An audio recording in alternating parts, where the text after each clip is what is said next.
Right. Well, Happy New Year to everybody. What's going on? Happy New Year, Happy, 2023. yep, Happy New Year. How All y'all right. doing? Man, we are already at the 8th day of January, 2023. So welcome to the 4-1 Sports World show.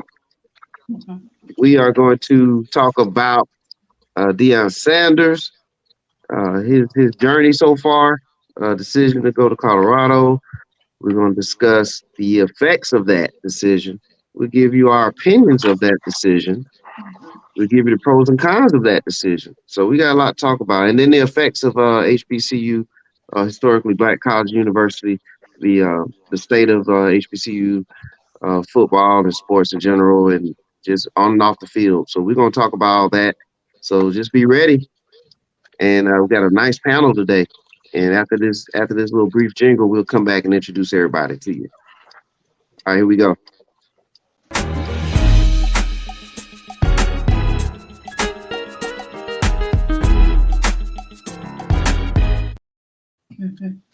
All right, we're back already.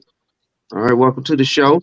As you can see, the young lady in the bottom right-hand corner of the screen is Lacy Dawson, and she's out of the North Florida area. So welcome to the show, Lacy. Thank you. Good to be here, Mr. 411. All right, all right. To her right, which would be my left, on if I'm looking at the screen, down at the bottom, there's Coy, former Furman University football star. What's going on, Coy? What's up? What's up? What's up? All right. And then on the top row, to my right, well, to my left, on technically, but Kowacie Reeves, founder of Hypesouth. It's a media outlet in Georgia, and they highlight the youth, the young athletes in the Georgia area with a concentration of the Middle Georgia area. So Hypesouth, and they're doing great work in the community. And what's up, Kowacie? What's up, man? How you doing? All right. And there's no need to not bring you on and not give a little more extra pop there There you go. for Hype South. There's the fire, and we definitely gonna be on fire today with the show. And so there's Hype South, and then just a little bit about Kowacie again, the founder. He's over the media. He writes and gives a lot of detail on players, highlights the athletes. Several of them have gone on to become college stars and stars in the communities as well. And so great job by Hype South Media. Very nice. All right. So here we go. The title, if you're on YouTube, ladies and gentlemen, you see it, it says Make It Make Sense. I like it. Yeah. So, I was just laying around one day and I was like, how can we get to this title? And I was like, you know what? It's a lot of talk about Coach Prime. I'm a huge Coach Prime fan. Growing up watching Deion do his thing and try to go outside and do the same thing. After he gets the interception, runs it back, we go outside and try to do that.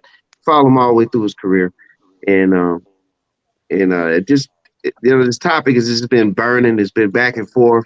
It's created a lot of conversations and everywhere, on and off the field. And so to me, it's finally hit me, make it make sense. Let's make the Coach Prime journey make sense here. And so, especially with the decision for him to go to Colorado. All right, so that's what we're going to discuss today. So let's open up with, first of all, your thoughts on Coach Prime in the whole scenario. So we're going to start off with Wacy. Yeah. For me, man, I like Coach Prime. As a player, I love him. One of my favorites. Think he's a great coach, great person, and any decision anybody makes is always their choice. So everything I got is just my opinion. That's all. But no, I think he's a great guy. I think he has great intentions. But I kind of can see both sides of the picture of this. From his perspective with some of the things I've heard about his departure and why he decided to leave, and but I just also heard some of the stuff he was saying prior to when he was coming. So and one thing I know about Prime, man, he got the gift of gab, man. He can make people he could talk and make people believe stuff. You know what I'm saying? And see it his way. And so for me, the only issue I had with the departure was like, first of all, it just seems on the surface like it was just so abrupt. And when he came in, he was talking a lot about, the HBCU culture. It wasn't just about football, even though that was at the forefront because he's the football coach. But he was mostly talking about, how he wanted to come in and help change the perception and the culture and stuff like this. And so a lot of the issues that I'm hearing, I never really heard him say it. I think he's kind of alluded to it with some of the issues as far as like finances and just resources and stuff in general at HBCUs. Those were issues before he got there. So my thing is, if you knew this coming in the door, for me, don't leave when the fight get hard. You say you want to come to fight. You want to change. You can't change something in 2 years or 3 years, however many years he was there. To me, that's just the beginning. And so, I once I took a step back and looked at it, I'm like, was he really here for what he was saying he was here for, or was he here trying to get to where he at now? You know what I'm saying? Because some people in my circle were saying, I don't see how you get mad when somebody gonna better themselves and all that. Well, that man himself said it wasn't about the money. He was there for the cause. And so just make me scratch my head when I see how it all ended. And it makes me look in hindsight. I think he interviewed for 1 or 2 Power 5 jobs before coming to Jackson, and he didn't get them. So almost make me look back and say, dang, was he really using that as a stepping stone? Good points. Very good points there, Wacy, and you just opened up some doors for more conversation there. And so just to touch on a couple of things that Wacy was talking about here is that, and for those who may not know, but Deion Sanders accepted the job at Jackson State University, a historically black college university. And his mission statement was to level the playing field for HBCU sports, and use an example of, top elite players can now choose historically black colleges and universities as their choice to participate in versus the PWI. And you'll hear that term a lot, which stands for predominantly white institutions. And so his mission was to level the playing field. And prior to that, as Kowacie mentioned, Coach Prime did interview at a couple of predominantly white institutions, Power 5, trying to get a job there. So with that said, there was a lot of excitement behind the Coach Prime mission to level out the playing field, to change the game. And eventually he 2.5 years later, he took a job from a PWI, and that's the University of Colorado in Boulder, Colorado. And I think that's his first major offer since being at Jackson State. And so he took the very first offer. So there's a lot of back and forth about that. And so you already heard from Kowacie on that. We'll wait for Coy to get back on. We're trying to get him lined in. So Lacy, you can take it from here. Well, I feel like that Kowacie and I are on similar wavelengths as far as Coach Prime goes. Honestly, I didn't know that he had interviewed for some positions that he didn't get before he accepted the Jackson State offer. I was not aware of that. So does anybody know which schools those were that turned him down? I know he was interested in Florida State, his alma mater, and they said no. Well, I think they didn't want him as a head coach, but they would let him be like a position coach, and I remember him kind of taking that as an insult. Okay. Yeah, and TCU was TCU prior to or. But initially he wanted to. Texas Christian was one of the schools. Coy, are you back? I was trying to make sure you're in there. Sir. Yeah, I'm here. All right. The TCU deal was actually the last year going into this season, and they actually wanted to fire the coach they got. Well, they were trying to get rid of they were seriously considering firing the coach they have and actually replace him with Prime. So Okay. Okay, but they didn't. They're playing for the They did national not. championship. I I mean, feel like they did. They made the right choice. yeah, it's kind of when it all comes down to it, they're playing for the national championship. Yeah. But that's a whole nother animal when it comes to college football. They tend to don't give coaches time to actually build a program anymore. So I'm just wondering because I heard Pick the about kid. the God called him and God called him collect and he accepted the charges and did all of that happen before or after he got turned down for those other jobs? I'm not 100% sure about the time. You know what I mean? It's like, okay, I got turned down at these levels. So these people made an offer. And so, in order to save face, he brings God into the conversation. You know what I'm saying? It's like, okay, they turned you down. Jackson State said, we'll give you $300,000. And he said, yes. So, but God called him that time.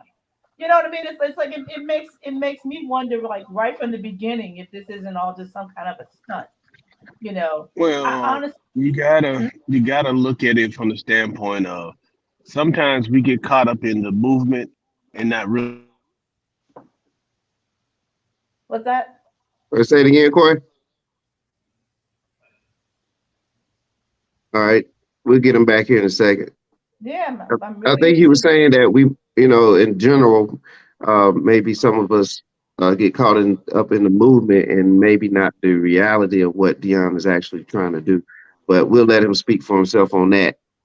Okay. But go back to what you were saying, Lacy, and then we'll I'm get Corey just back. saying, like have that's brand new information to me, and it just makes me call into question everything because I didn't realize that was the situation. You look like you wanted to say something, Kowacie.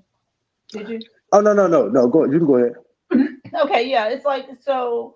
I was looking at what he was doing, and I was thinking, like, good for you, hurrah! This is a man on a mission, and I was excited about it. I had finally heard about Jackson State, and he made a lot of statements about things that he wanted to do. When you're talking about leveling the playing field, it wasn't supposed to be just about Jackson State.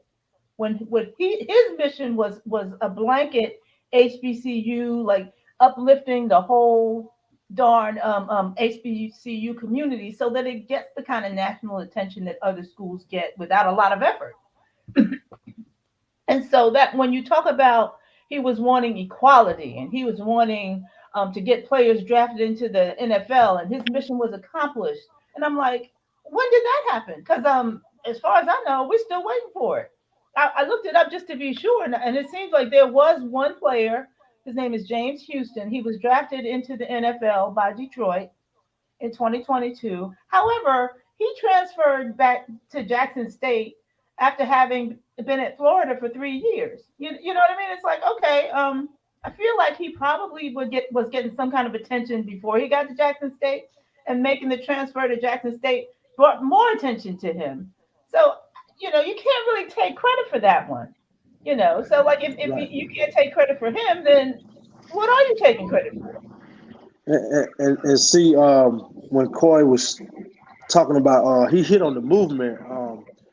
And I think why people got caught up so much on the movement because of the timing. If you remember, Exactly. Deion was taking a job and being linked and saying all this stuff he was saying right around the George Floyd thing, right? Right, And exactly. so the black community was heavy into let's send our kids to HBCUs this and blah blah blah that. And so Deion kind of fed that narrative Yeah. with what he was selling.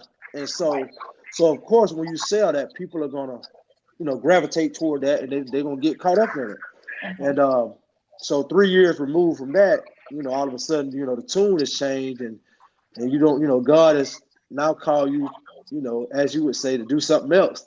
It kind of leaves, people scratching their heads and disappointed. And to me, and I don't think it's.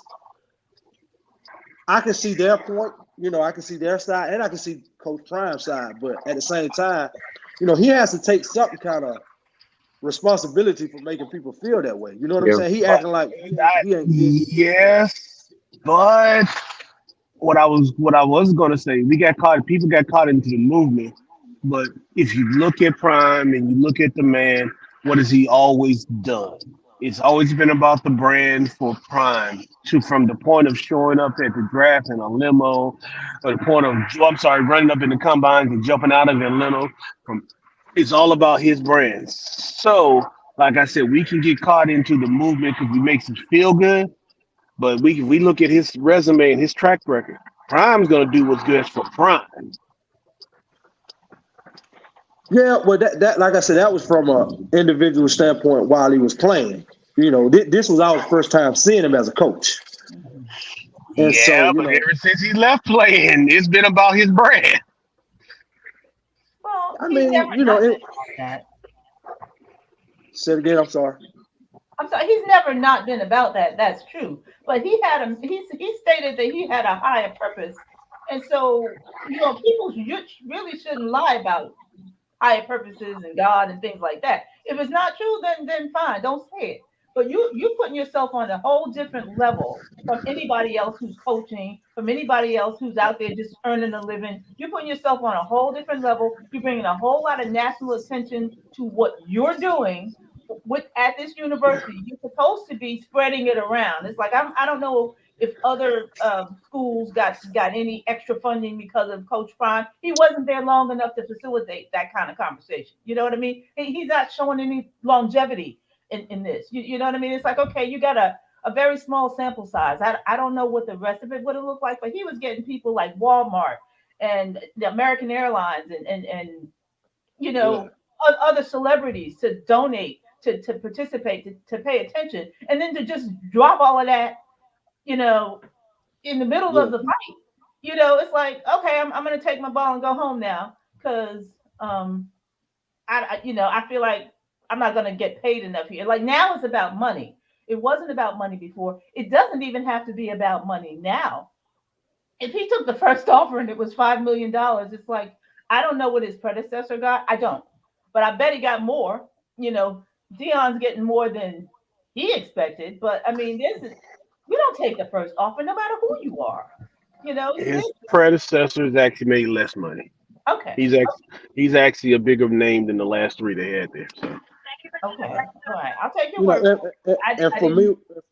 For me, when he says, like after he said his little press conference, he says stuff like, well, I didn't come here to die here and stuff like that, which is cool, which is his prerogative.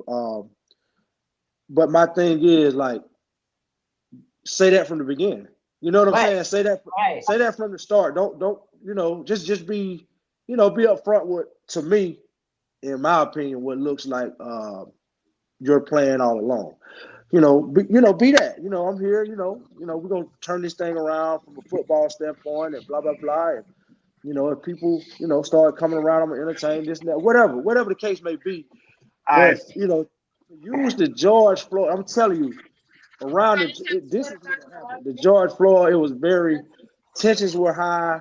Black people were, all up in a rage and stuff about how it happened, and all of a sudden, Black Lives Matter, all of this stuff. He piggybacked on that, man, and I think that he just the timing of it was perfect for him, and then when he said, "I gave you the recipe," like the next guy who comes behind him, I gave you the recipe. Well, everybody ain't you.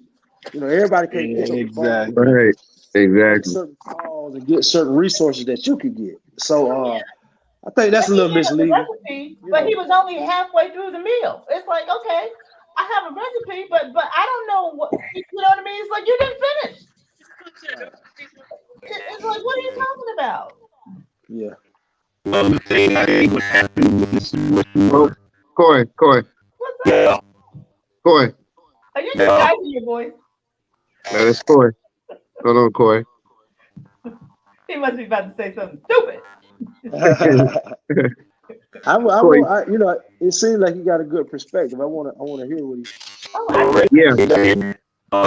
We're gonna get him back in here. We'll get him back in here. Okay. Hold on. Yeah, maybe you got bad connection. Look like.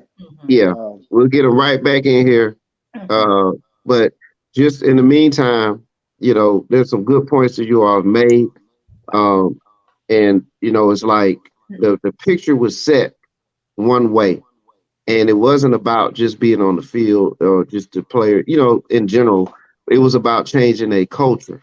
Right. And when you're going to dive into something like that, Right. you know, changing the culture doesn't happen overnight. It may take 5 to 10 years, who knows? But if that's what you're selling it on, then that's what people expect. And I just feel like within the community, there's and everybody has the right to have their own, take on things, but we have a divide just amongst that. And it's like, it's not that no one doesn't like Deion, because I'm one of the biggest fans ever of him.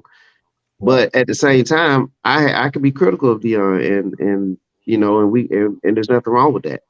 Right. Especially when you sell it the way you sell it. And so it's, when you say you're changing the community landscape, and I give you an example, Isaiah Land, he's a NFL ready football player, FAMU, plays at Florida A&M, and he, leading into this past season, he wanted to no longer attend HBCU, and he was going to put his name out there in the portal and try to land in a Power 5 conference, because he felt like that would be the best move for him. But Coach Prime at that time encouraged him publicly to not do that. He said, "You was here with Coach Willie Simmons at FAMU, finish it out there, and you'll be fine." And he encouraged that. And so, it may not be just because he said that, but he did not go. And so he did finish his season at FAMU, and he will go to the NFL. So those are the type of things, when you talk about changing the landscape and stuff, to me, that's good. I mean, he encouraged players to stay, but then to turn around the next season and leave yourself is like, whoa, wait a minute now. You know what I'm saying? That doesn't look too good. Yeah, he does a lot of double talk. That's why I said earlier, like when I started, like he has a gift of gab, because like even in his interviews after leaving, he would hint at all of these things about why the HBCU, for him, some things that might have pushed him out of the door. And then you'll see 5 minutes later, he's in there telling some of the kids, don't leave, y'all stay. And I'm like, well, wait a minute, you leave it like for X, Y, and Z, but you telling us to stay in a situation that wasn't good enough for you. And so it's like, come on, coach. Like, and then everybody said, well, he knows that every kid that's playing there can't go Power 5. Well, who said that when you go into the portal, you try to go to Power 5? Like, right. You can go into the portal to go maybe the same level. Maybe you go to another HBCU. Yeah. So it ain't like they're trying to leave there to automatically go to UGA or something. But if you're telling me at Jackson State that the culture or the climate ain't good enough for you to stay, then don't tell me to stay. That's why I kind of say, like, man, that's kind of contradictory of him. That's what makes him sell out. Yeah. Yeah.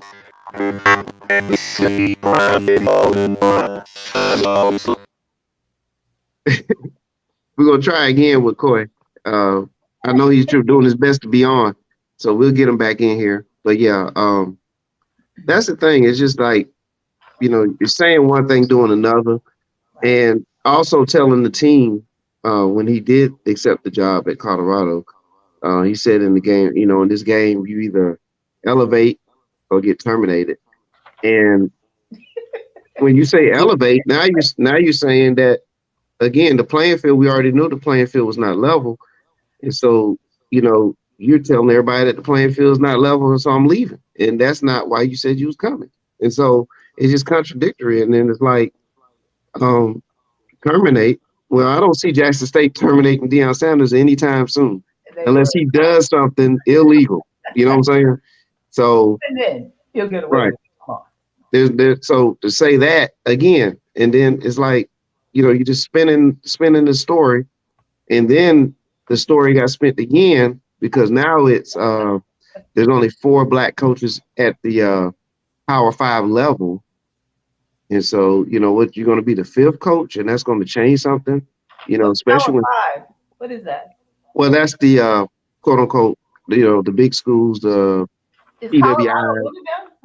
Well, the Power 5s at the quote unquote higher levels. So, but that's where the big money is and everything's, like that. So, and the big TV deals and all that. So, at that particular level at this time, that's what he was talking about. And so there's not many black coaches at that level, head coaches. And so he was going to go from 4 to 5 or something like that. And also Colorado has hired a couple of black coaches and fired a couple of them. So he was going to go in and make that change. But in comparison to what the mission is for changing the HBCU landscape, that's not really doing much. You know what I'm saying? So it seems like the story was getting changed on the fly. But go ahead. In my opinion, he's hurt their cause by ditching them the way he did. Mm-hmm. It's like, I don't even know where to start with that. It's like you abandoned them midship. I mean, it's like you're in the middle of the cruise and the captain just jumps off and is like, "See ya." And what are you supposed to think? Like if you're at the HBCU that he's abandoned, if you went there because of him and he's gone. Yes, I'm telling you. Yeah, go ahead, Kowacie. Yeah. I agree. I honestly agree with that. At first the narrative was, especially when it came to the student athletes, was, these 4 and 5 star black kids need to consider HBCUs. But then now he leaves, and not only does he leave, he takes the 4 and 5 stars with him. Mm-hmm. So like, no 4 and 5 stars are gonna come there now. They're gonna have the pretty facilities and all of the stuff that he helped them get, but it's gonna be for those same caliber players that were going before he got there. Yep. Hey, Corey, are you back? Corey? Okay. We'll try.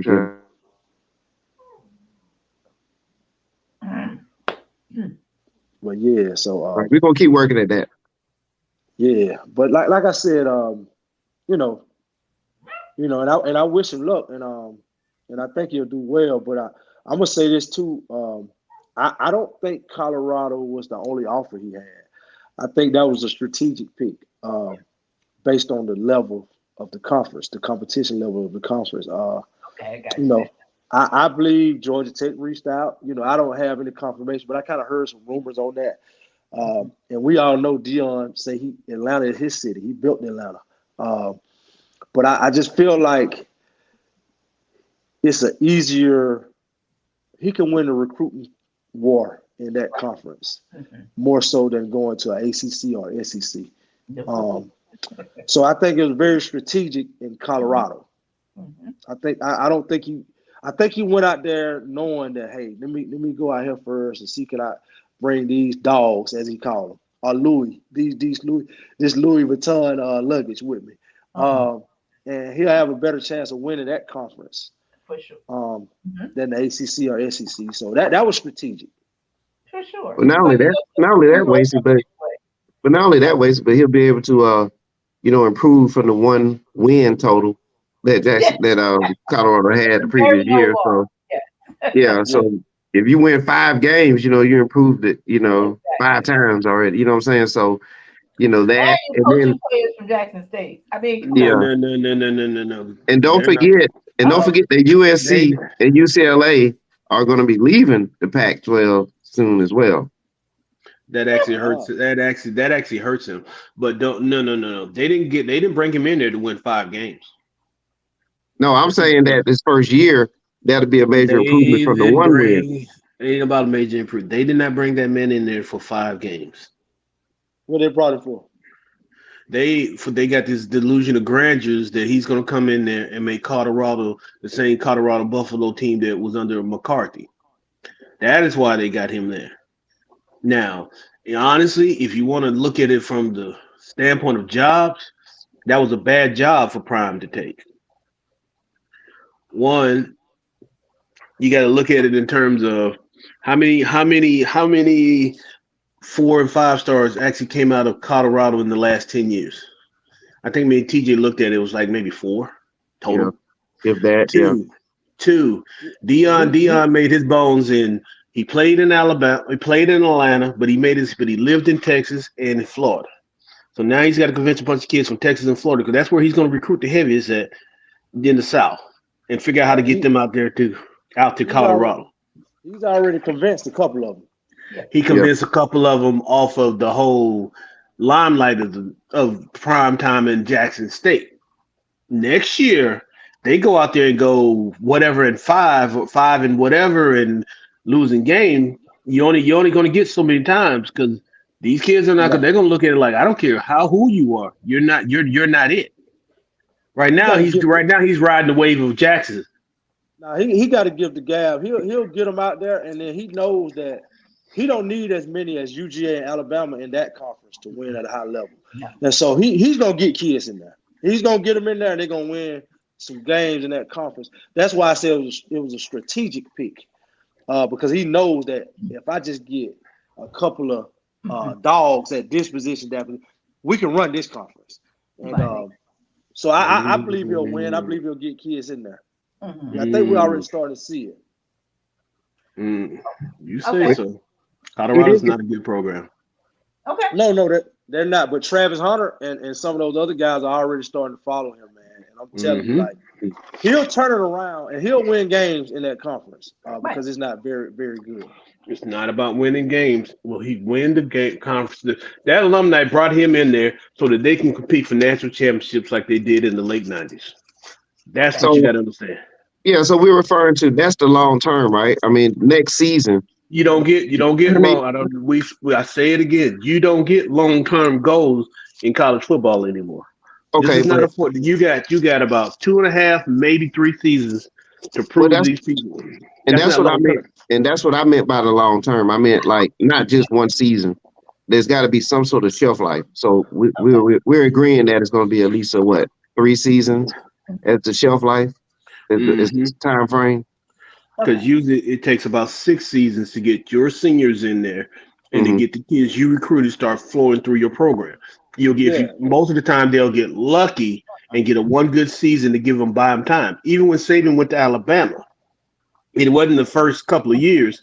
It was the 3rd or 4th year that he started becoming competitive, and they gave him that other year because of that national championship he won at LSU. So that's the old days. The landscape has changed with the transfer portal stuff where Nick Saban, these kids can come play immediately, right? They can come play immediately, but you're a basketball coach, right?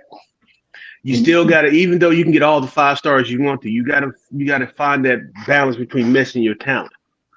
That's what I'm talking about. So you can get all the dogs you want to, but that talent don't mesh, it don't mean anything. Right. But you got a better chance of it meshing with if you got talent. I think Deion proved at Jackson State. I think he proved there that once you get your you can get and go back to your system. You can get your system in place. It don't take 6 years to get your system in place now. You can get your guys and your system in place within a year with the new rules and all this stuff. So I don't think his process is going to take long term like what you're thinking. 2 years at the most, but I think you'll start to see it year 1. Now, I'm going to say this. What Deion did at Jackson State was he brought in a staff that was superior to every team that he played against. And whereas he were in the game in the pool that he's swimming in now, he's competing against that same level of coaching staffs. Right. But did he bring a guy in from Alabama, defensive coordinator that was at Alabama, offensive something? I mean, yes, he did. But what I'm saying is, there's a whole bunch of defensive coordinators at Alabama, Ohio State, or whatever in Power 5 ball. Right. So what I'm saying is, the staff that he put together at Jackson State versus the other staffs he played against was superior because of his name and his coaching ties. Yeah. But when you go to these state schools, like I told, me and Tyrone had a conversation. I said, Elon Musk is a billionaire, right? The state of Georgia writes almost $10 billion to $50 billion checks every year. You see what I'm getting my point is? When you have that type of money backing you, it's all these state schools running around here. You don't have that luxury of being able to buy the best of the best like you did when you was in the SWAC. So you're going to actually have to compete. It's a little bit different when you compete. But he definitely had a head start when he went to the SWAC because he was able to pull NFL coaches. You know, he pulled Zimmer down from they used to be the coach for the Vikings. They come down and be the offensive analyst of the team and things like that. And to me, that's spinning it back to leveling the playing field. See, that type of thinking, those type of moves, connections, that was the type of things that were going to make playing for an HBCU team intriguing. You know what I mean? Because we are, I'm gonna say we, because I'm African American as well. But HBCU, has been behind the 8 ball since the days of my parents, right? Because when my parents were at South Carolina State, Donnie Shell, Harry Carson, guys like that were playing at an HBCU. You talking about Hall of Fame players. Like that was not, uncommon. And so as you fast forward through all the years now, like, X amount of decades later, that playing field is decimated. So, you have to have people like a Sanders, people of influence to kind of do things in a different way when you can't catch up yet financially with other leagues and stuff. Now, let me ask you this, Tyrone. Yes, sir. You just named Donnie Shell and Harry Carson, right? Yeah, that's 2. Yeah. The what you're going to find out is every generation has a couple of players from HBCUs that actually went into the Hall of Fame that are kind of the greatest of the great. But what about the other kids that we don't know about on those teams that aren't Hall of Famers? You see what I'm saying? But they're also great. But they're also excellent players too. I'm not saying they're not excellent players. What I'm trying to tell you is the percentage of Hall of Famers back then is not much different than the percentage of Hall of Famers from our generation either. It's just wax. We wax poetic about how many there were because all of them didn't go there. Because anytime you hear the word Hall of Famer, that means that they also played in the integrated NFL. All these things changed around the same time. I guess what I'm saying is like when you look at players that went to the Hall of Fame, for the most part, you're looking at like, for example, Grambling has the most Hall of Famers in the NFL to this date. And I don't think any Hall of Famers from the 80s, 90s, 2000s, 2010s, and 20s are from there. It's from going back in the day. So I guess my point is that when the 5 and 4 stars, it was common for them to play in HBCUs. That's what you was getting as a result. And that's not what we've had over the last 40 years or so, 40 plus years. Is that the top level players, they're not playing at HBCUs for whatever the reason is. Well, and I think it starts at the top because like people, and like I said, I'm transparent in this. I don't really have a side, so to speak. But I tell you, I'm gonna just say from the basketball side, and it kind of correlates with Deion. All these people always preach about going HBCU and sticking to your culture and this, that, and the other. But at the same time, with my son, when he was going through his recruiting, HBCU never offered, right? And then those same HBCU people who are saying this stuff are constantly looking to go PWI, similar to what Deion just did. So it's like you want us to come to HBCU, but you're looking to leave. Like I've never understood that. I've never understood. Do you think Nick Saban will leave Alabama and go to Grambling? No. Nope. I would say let's be honest though. Do you think Nick Saban will leave Michigan State to go to Alabama? So what now? Do you think Nick Saban will leave Michigan State to go to Alabama? Yeah, he did that, right?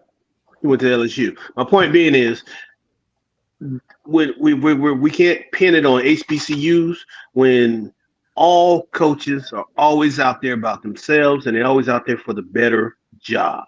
There's very few Eddie Robinsons. There's very few the guy that was at Temple for all those years. There's very few guys like that. Most of these guys are always out there looking for the better job. That's the truth. Name one that hasn't.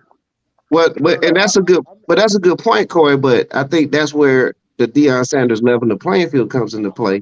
Is that now if the better job could be when is the better job going to be an HBCU opportunity? You know what I'm saying? That goes back that's two different things. That's right. To me, that's two different things. It's a twofold thing. Yes, they have to have a brand that's winning. but also they have to have the funds to produce that winning brand. Now, Oh, I think Lacy Go ahead. want to say something after you, go Clay. ahead. Go ahead. For me, like to me,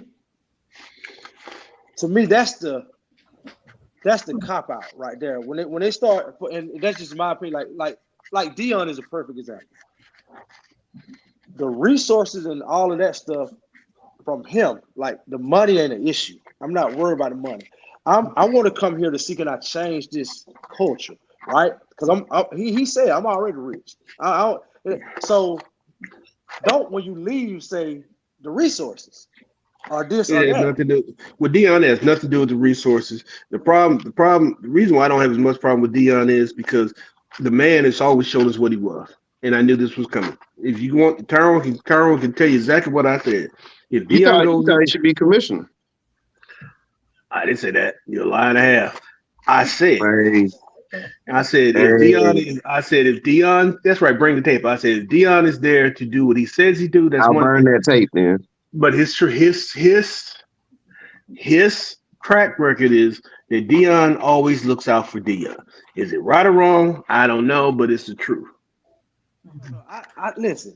Look out for Deion. Do that, right? But don't be say that. Just be upfront. Like we've always known Deion gonna look out for Deion because he's always said it. I'm prime, I'm this and that. But this time he said something different, right? He didn't But he's say still the same dude. He brought God into it, man. Come on. Yeah. How many whatever got mistresses and babies and touching little boys? I mean, really?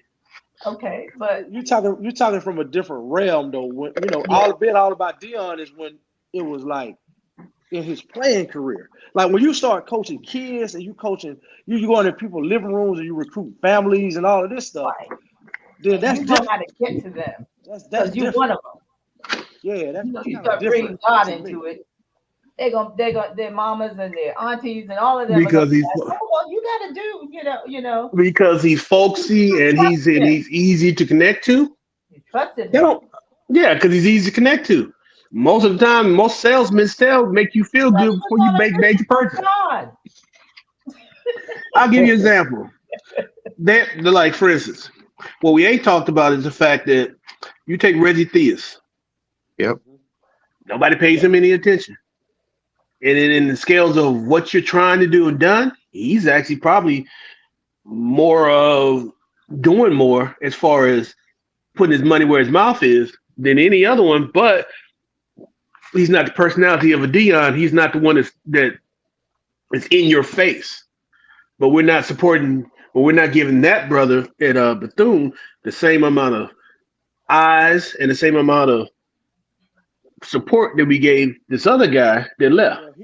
He don't have the influence to change a culture like Deion. Like Reggie Theus is good. And what he's doing is a great thing. But Deion gave entire ethnicity hope. Here's the thing that I look at. See, first of all, we have a bad habit of putting all the hopes in one figure. But here's the thing that this is what Deion did. We'll come back to that. Deion has the one thing he did was now he's created an environment, or he's shown an environment that others that it ain't about Deion, it's about who comes after him that's going to build whatever's going to be built. It is now an option for these guys, whether you like it, the fact that they want to use it as a stepping stone or they want to get into coaching. But the thing about it is now this is considered an option. And what's going to happen, you're going to get other young coaches that aren't getting those chances in other places that are going to come under these programs, and the quality of coaching and the quality of other stuff there will eventually get better. And then you'll build out from there because it's been proven that it can happen. That's the only thing that really Prime done. And that's the only thing that we can just successful in his whole process. He's proven that it can happen. Now that it can happen, there's no reason why it won't happen again. And nothing wrong with that, but that's not what he sold. You see what I'm saying? Like that's what happened. And that's cool. You're taking you're taking what has happened. I get that. And there's nothing wrong with that, but that's not what Deion was selling. Now we're saying, okay, Mr. this 411. this is what happened. We're just gonna be accepting of that. You better be glad that happened. Just be No, glad that he came over here. I'm not glad at anything. No, I'm not saying you. I'm saying in general. I've been to a strip club. I've been sold dreams before too. It is what it is. Get over it. Once the lights come on, you go. It is what it is. You got That's sold a dream. Stop feeling so jilted. Okay, It is what I'm it gonna let is. you finish. I'm gonna finish. Either you can stay here and worry and whine about what Deion prime, or we can move on because obviously he ain't it.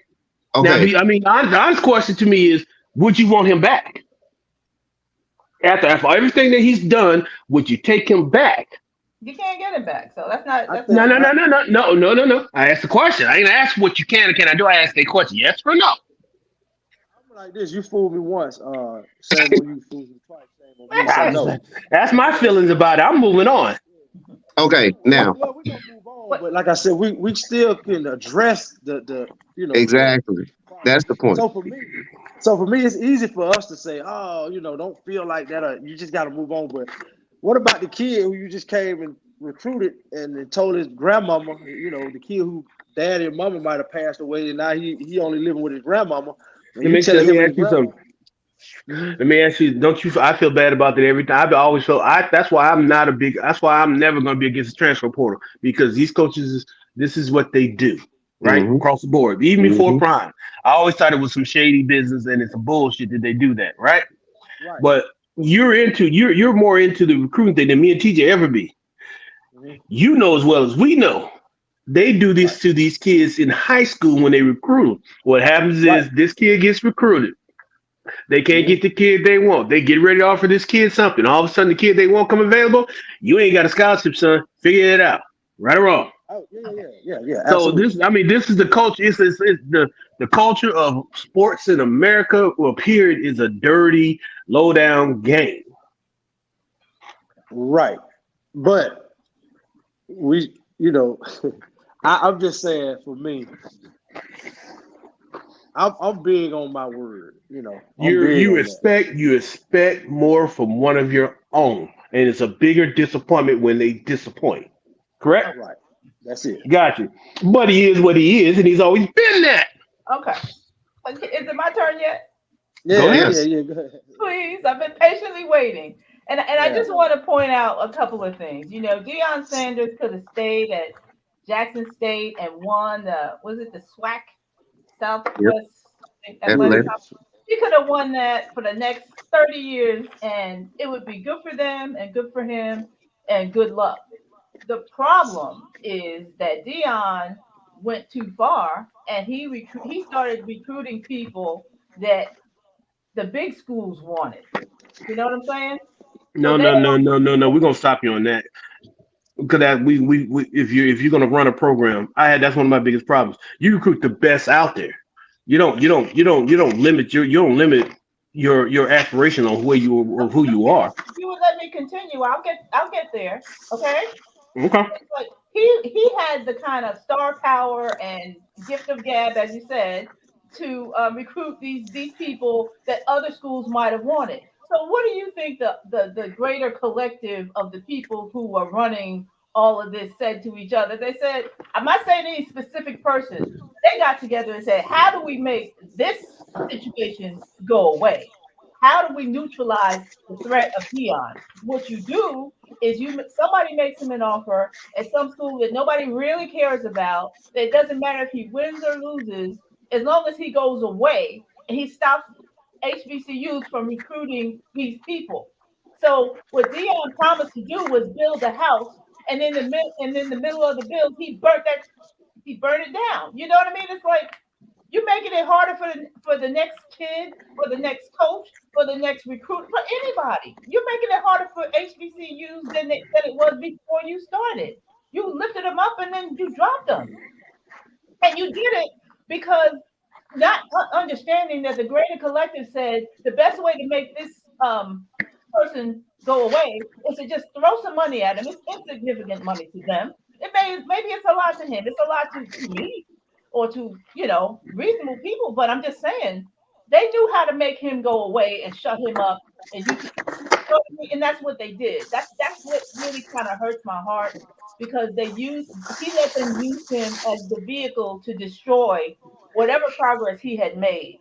He had to burn it down in order for it to be destroyed like it is now. You know what I mean? It's like who's gonna want to go? Whoa. Why is it destroyed? Why is it the end all be all is in with Deion? Fuck Deion. Shit. He was Fuck bringing. him. I mean, that's my first. This dude is not a damn messiah. He just a dude that played football and was good at it. Fuck him. Attention. But how much attention did HBCUs get prior to? Did they get the kind of attention they got prior to Deion? I don't Not at this disagree. level. But Not, I will not tell at you, all. now that you got the attention, it's up to you to try to figure out ways to keep it. I'm sorry, he's God. You got the attention. You got the spotlight. Okay. We haven't even come to the point that Ed Reed decided to go into the coaching game. Yeah, so we still got more time. We still got more time. So that's the byproduct of Deion and the bullshit he did. A better football mind and as good of an athlete and someone who can guide them kids just as well. He may not be as more personal. It's jumped into the game. But it's strength in numbers. Imagine if Deion stays at Jackson, Ed Reed's at Bethune, I think it is. Then you got Eddie George at State. But see, that's my point. But you look at it like this: after this happens, another will come. Because once Prime is proven that you can get this to move on to the next position, because what they've been telling these guys is you're a great athlete, you're this, and you always hear the cliche thing: great athletes can't make good coaches. You've heard that, haven't you? But you don't. That's It's not about his athleticism. This is a business. No, it's about being racist. That statement in itself is actually racially motivated because it goes back to the dumb black job narrative. No. You can the great athlete can't be a coach because quote unquote he's so good he can't talk to the plain people. That's the most bullshit ever. If you know the game and you know how to explain the game, you can coach the game. There's a lot of athletes that are coaching. Yes, there are, but you always hear that's one of the narratives they've always said when it came to Michael, when it came to a lot of them, but you never saw that when it came to the other larger group. So, okay. But 1 second, let's go back to Wacy. He was about to say something about, I think, towards your comment, Coy, about Ed Reed, and I think he was about to say something after that. What was that? Before I get that, but before I get to that point, I don't think Larry Bird was a good coach. But anyway, no, he wasn't. He wasn't. I don't necessarily think it's true or false, but so I don't think that was racially motivated. I think that was I think they're saying, the cliche of great athletes not being great coaches. That's not just for blacks. You know what I'm saying? No, but we're always ones that get caught up in that comment. Well, especially when it comes to quarterback, but go ahead. Exactly. But no. The Ed Reed thing, the thing I was saying about that is I think the effect of what Deion showed that can be done, I think that lured guys like Ed Reed. Mm-hmm. And like I said, you already have guys in place as well, like Eddie George. But I'm saying it strengthened those numbers, right? So imagine if you get a collective group of Deion, Ed Reed, Eddie George. Who knows? Now you may even motivate Ray Lewis to go to Grambling or somewhere. So now what you're doing now is you're building that HBC, the culture. Now it ain't just Jackson State no more. Now it's Bethune, and you know what I'm saying. And I think that would have been a trickle down effect. So to me, you can still do it, but it's just like the Bulls when Jordan left. Yeah, Jordan gave you the recipe. Scottie Pippen, but it ain't the same because Jordan ain't there. You know what I'm saying? It's that kind of effect. It's that kind of effect. So. We're not saying Deion is God, but he was doing a good job and doing some stuff, and it was slowly but surely starting to happen. And like she said, you abandoned the ship, man. You abandoned the ship. And I'm gonna tell you that Negro was what he was when he got on the ship. I mean, what y'all cannot deny the man is who he is. That's why I guess it ain't that I'm picking a side on it. I'm just saying people are who you are. Jonathan Bernard, who's wrong? Who's wrong, Jonathan Bernard? But go ahead, Corey. I'm just saying people are who they are. I've learned a long time ago. You can't make everybody out to be the front of your movement, even if you like them. It's just isn't what's going to happen. Well, I mean, let's go back to the Reggie Theus. And for those who don't know, Reggie Theus was a excellent basketball player. Well, yeah, and he played in the NBA for a long time. Played for the Kings, Hawks, several teams, Chicago Bulls. Actually, I think he was 2-3 before Jordan was 2-3. He was wearing 2-3 there. And Reggie Lewis was an excellent ball player. So, and then he moved on to be athletic director eventually at Bethune-Cookman. And he's the head basketball coach. Okay. He's a head coach and athletic director at Bethune-Cookman. And recently, he's now hired Ed Reed. Bethune-Cookman has had a couple down seasons here. They do have a history of winning the MEAC conference. They're in the SWAC now, but they were in the Mid-Eastern Athletic Conference, and they won a couple titles there.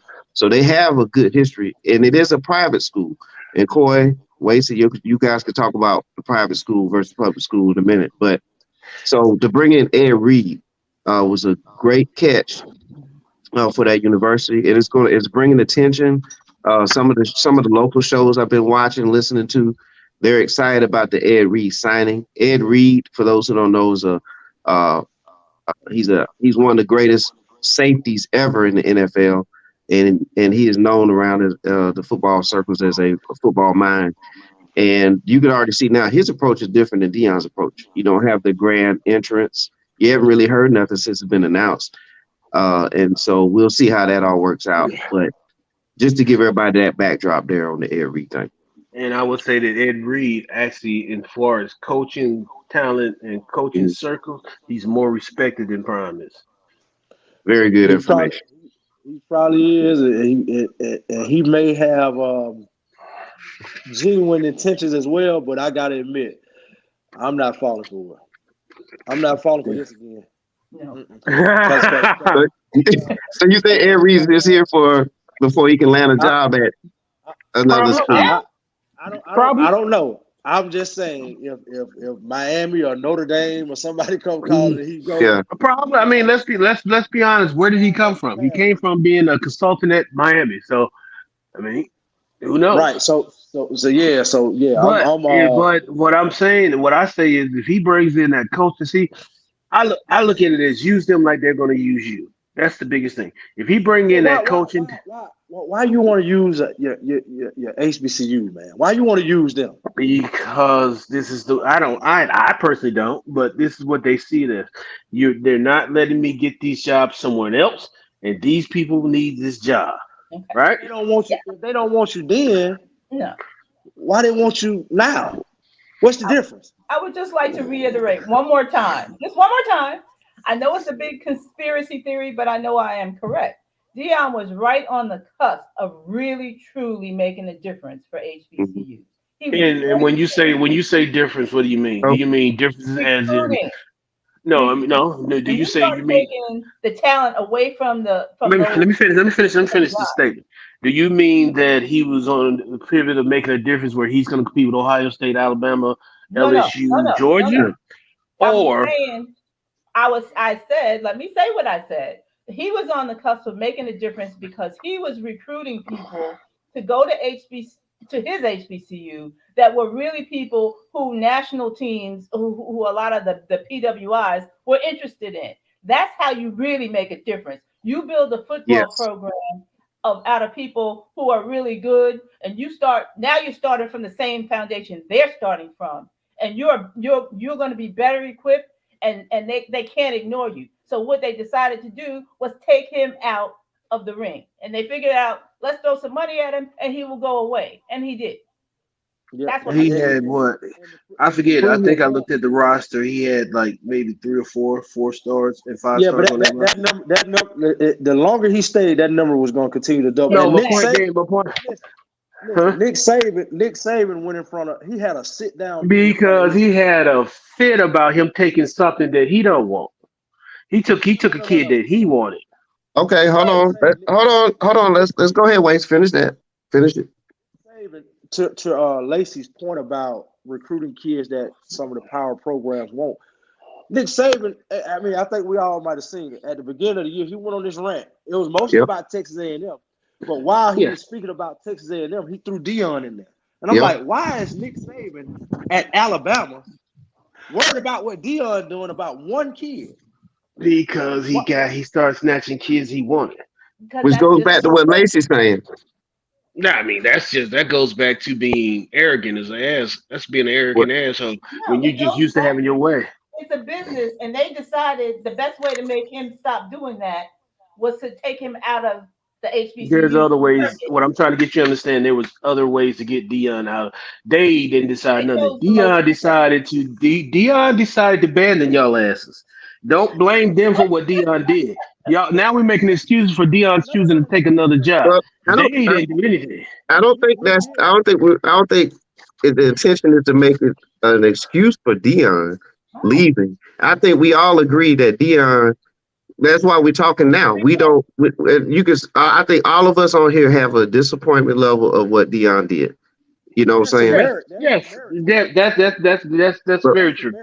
But what can't be ignored, but what cannot be ignored is this: that Nick Saban, for example, he noticed something.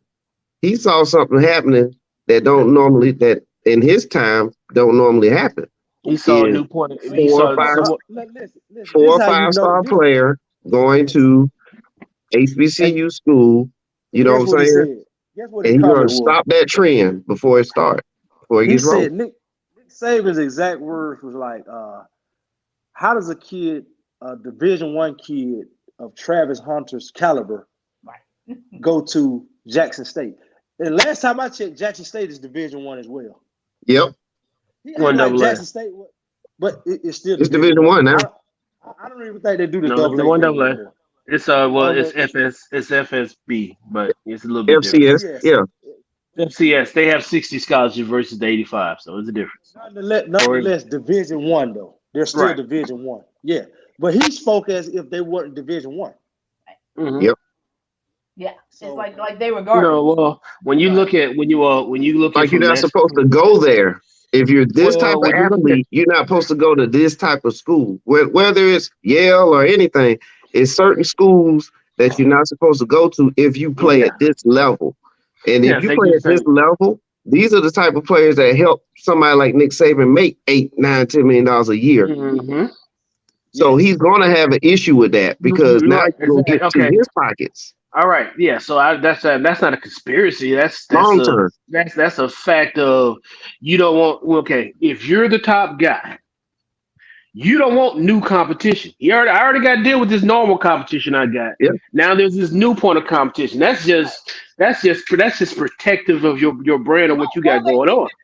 That's to the point though. The new competition was leveling the playing field, and he left. He left before he. Like I'm telling you now. Do you think? Hold on 1 second, Corey. 1 second, Corey. Yes, finish your statement, Deion Sanders and Jackson State would have eventually, if he had stayed the course, they would have been able to compete because of his aura. That he would have got the kids in there. He's showing you what he can do in year 1, 2, or 3. Yes, they would have been able to compete with Alabama and Ohio State eventually. Right. Okay, if Corey. he had stayed the course. So you think? So you asked my question. You think they would have eventually been able to compete? Absolutely. Yeah. Not without the money that generated from those other state programs. They'll get the money once they won't get the Lacy. This is what. Okay, stop. Here's the thing. Think about. Name the 5 biggest. You and Tyrone, TJ, and Kowacie and Lacy. Name the 5 biggest college programs in the country. No. Today. Football wise. Today. From a money aspect or from a winning aspect? Winning and money, whichever way you want to look at it.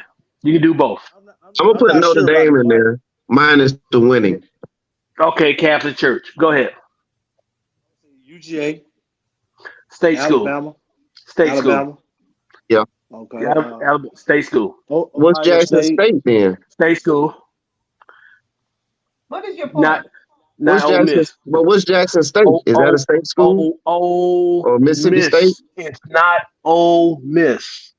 There's a particular reason why I said name them. They're the state school of that state. They get all the backing of the state first because they're the state's university, right?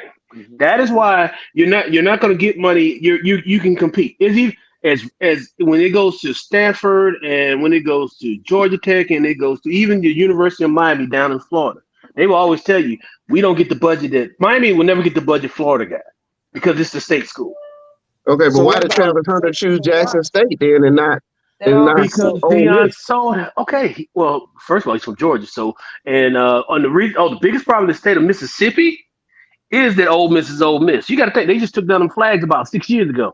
No, it's been a little bit longer, but there's a point behind that. Yeah. And in the state of Mississippi, what I will tell you this is Deion could have won in the state of Mississippi and possibly got the top 3 or 4 recruits every year in the state of Mississippi just for the fact that the two universities compete against, he can compete against. Mhm. However, so on so the larger Texas, scheme of things, the biggest amount of money goes to the state school first. but that so Texas is the state school in Texas, right? They get the most money too. You was in the national championship. Right. I mean, that's one offs. I mean, Texas that's one off. Christian. Right, but it's so it can happen. Yeah, I'm just saying if you stay the Yeah, course, it don't matter. Like but is Texas but is Texas in the top 25 But year after year after year? So it Floyd, just depends on your breaks, huh? Floyd, you have to understand that the state. I understand what you're talking about the state schools, but the athletic programs generally they get a budget that is not dependent on what they get from the state. They have Okay, all right, I understand that, but and so when you have the better players going to places like Jackson State, going to places like Alcorn State, going to right. places like Bethune Cookman. I'm just saying now you're going to get some of I'm gonna that. ask you a question. I'll give you a prime example. When Miami and Florida State were the top 2, 3 teams every year, you know they never received as much money as the University of Florida's football program. So what? They got Yeah, all but the attention. to Lacy's point, you have things now in the athletic, like so Deion mastered this NIL stuff, right? Yeah, that's what he did. He's learning to get his NIL money together. Yeah, so he's learned to do that to lure players where, like she said, you don't have to worry about the state money, right? So players are individuals. You got these kids, mostly black kids. Let's just be honest, who are the athletes, the 4 and 5 stars. No. Let me tell you something. You know the biggest NILs are non-black kids. So that's another picture they paint. I want to. Okay, we'll get back. We'll get back to that. We'll get back to it. NIL? We'll get back to it in a second. Yeah, I just want to make sure everybody don't think that our kids are just out here trying to, get the money and run. What is That's not it. Let me tell Lacy what it is. It's called naming and license agreements. Okay. So Name, image, and likeness. basically, so basically now the kids can actually, whereas the teams could sell jerseys and do a lot of other stuff. And say you was number 5 and you was the starter team and everybody number 5 jerseys, the college only took the money. Well, now you actually can make profit off of your name, likeness, and your images, meaning you can basically create your own set of sponsors or make your own deals. Okay. In other words, legal way for kids to get paid. In other words, you can still get paid. You getting paid to play legally. If I owned a big car company in Alabama and Quincy owned a big car company in Georgia, me or him could run over to our universities and sign a name and a license agreement for $1 million for a kid. Instead of sticking a bag underneath the door. Okay. Yeah. So the issue with that, one of the issues with the issue with that is it cuts out the boosters. So the boosters don't like it. Right. So that goes back to not Deion. so much the boosters, the athletic departments, and the head coaches. Okay. So that goes back to my point about Deion and his influence and the relationship he has. So now you have Deion go into this living room that only Nick Saban used to can go in, but now Deion goes in there and says, "Hey, you're a top wide receiver. Not only can I get you an NIL deal with Randy Moss, but you'll also get to come play for me while Randy Moss and Terrell Owens at practice every day."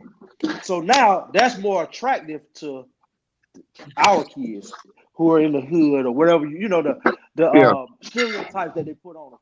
And so now Deion is now luring those kids to Jackson State. Right. Like the NIL deals is like she said, that makes the state money and all of that, as far as the athlete go, irrelevant. Because now I'm telling you, man, This NIL stuff is like big time. Some of these kids are making. Some of these kids are. Stetson Bennett for UGA has got $1 million NIL deal, and he's not even a professional.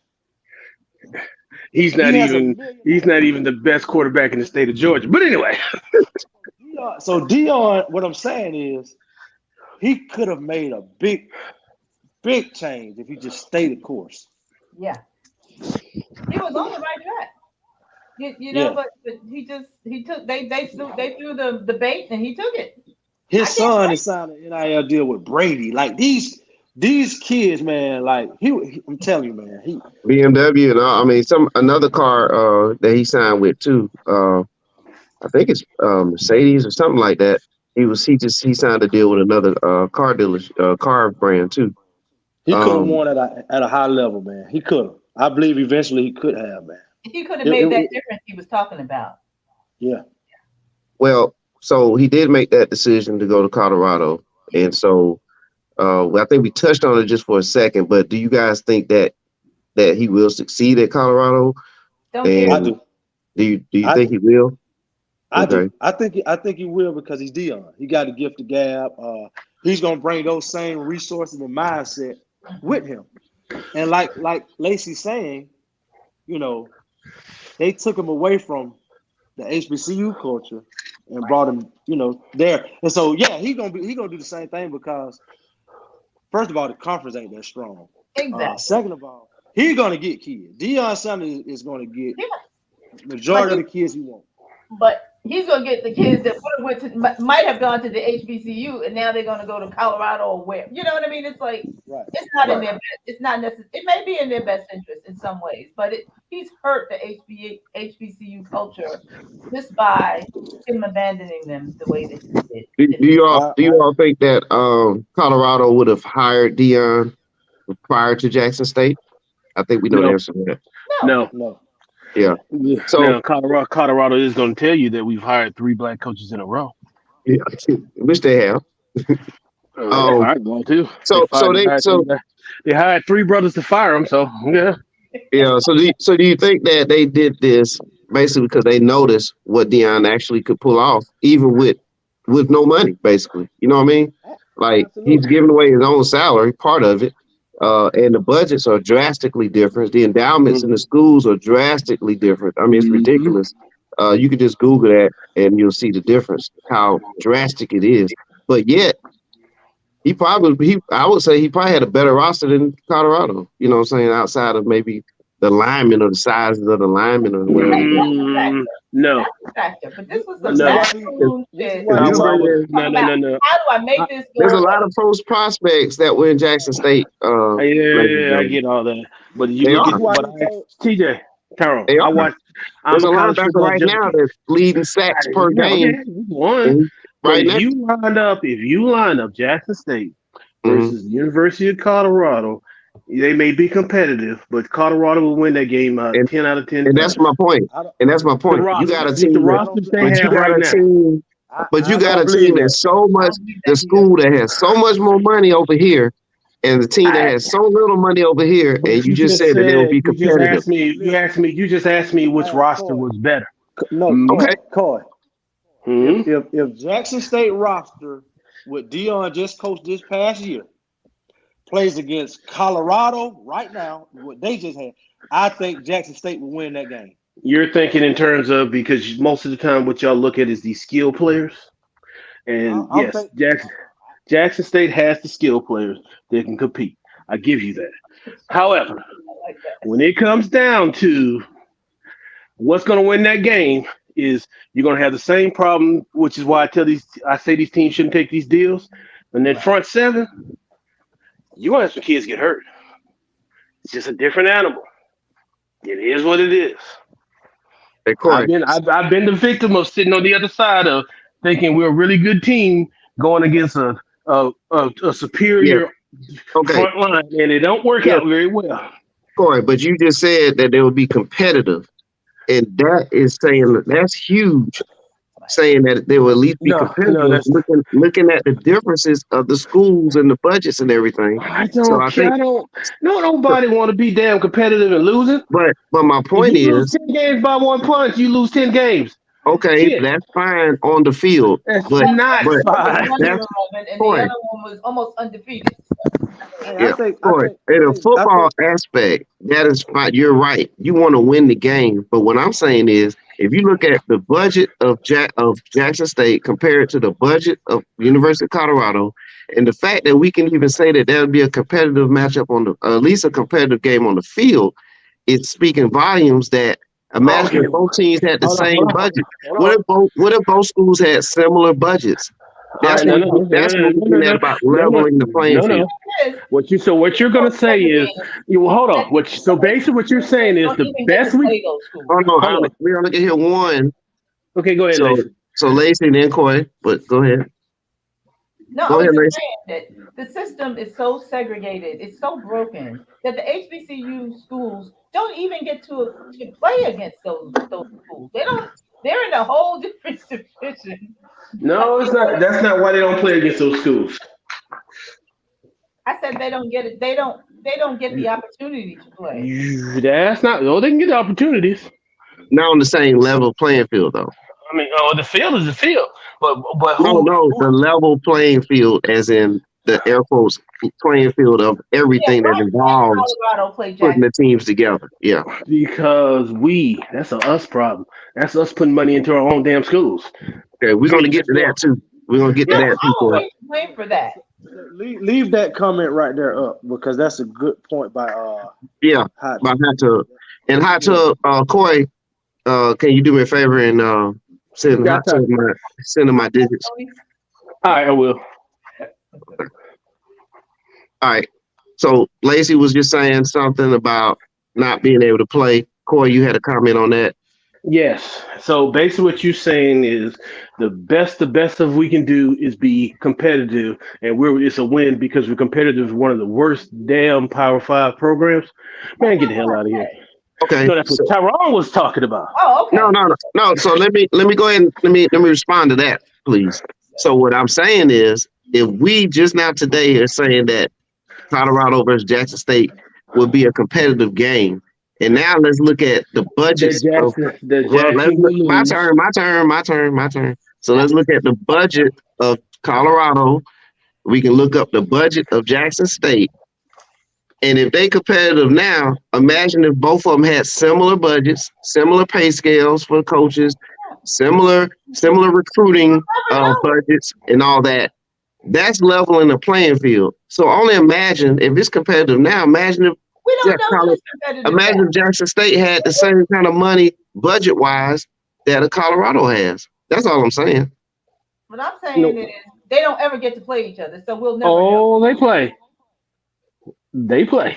It is not good, okay? Huh? But it would have been good if he had stayed. I believe that. It'd have been better. You're a basketball guy. There's certain things I know. I'm a both guy. Okay, well I put it like this: until these black colleges get the front 6, 9, what do you want to call it? They can compete in the trenches. I got you. In the trenches until they can get that together. Because you can get the speed, you can get the speed on the corners, you can get all speed is the easiest part of a football team to build off. It is. Can we agree? It's that dang 6'3", 300-pounder that's a dancing bear that you can't find. And if you watch, just like when you watch recruiting, those kids, we hear about the Travis Hunters. Yes, we hear about all these different people, right? Mm-hmm. But those are the ones that are more coveted than anything. They'll rather lose a Travis Hunter than lose what's the kid at Georgia, your defensive lineman? Carter. Carter. Yeah. Carter or somebody or whoever. We don't get those. The black colleges are not getting those kids yet. That's where you're right about. Okay, that's your point. That's your point. That's the point. Listen, that's your point about I'm what black colleges. I just want to say this real quick. I don't want to cut you off. I want you to finish. But yeah, you do. You cut me off. No. I'm just saying. I said I didn't want to. That's all. I just said I didn't want to. Go ahead, But TJ. you know, Go ahead. I'm pulling the Deion right now. I didn't want to cut you off. You know what I'm saying? But Go ahead. but no, I get what you're saying, Corey. You on the field in the trenches, we're not getting those players. HBCU, so what can we do to get those players? Of course. Or why are they not able to get those players? Why is we use the Carter guy from Georgia, lineman, defensive lineman, probably all pro, built like, Greek god. Why did he choose Georgia, UGA, and not, Jackson State, for example? Kowacie, answer that question. Stay the course, man. Stay the course. No, answer that question. He said, why did Carter not get? What did Georgia? Did Albany State? Did FAMU? Did any of those schools reach out to your son? No, they did not. Okay. Yeah. And why do we think they did not do that? I don't know why. You need to ask them. But if they don't, I'm saying, why do we think that? I'm talking about us as a panel right here. Why do we think they didn't do that? Because they didn't have a Deion. They didn't have an Ed Reed. These guys that can make a difference. Like they didn't have a, when our kids see Nick Saban, they look at Nick Saban's body of work. They look at his resume and say, that guy can help me get there. Mm-hmm. They look at it. Go ahead. Go ahead, Wace. Go ahead. Finish up, Wace. When they look at Deion or Ed Reed and these kind of guys who I feel they would look at and say, hey, well, I'm one of the top safeties in the country. Ed Reed is one of the top safeties. Maybe I can go learn under his tutelage. Same thing with Deion, best cornerback. And imagine if Deion says, Shannon Sharp, that's my homeboy. He's a consultant for Jackson State. If he gets Shannon Sharp to call the number 2 tight end in the country, he's going to entertain that, right?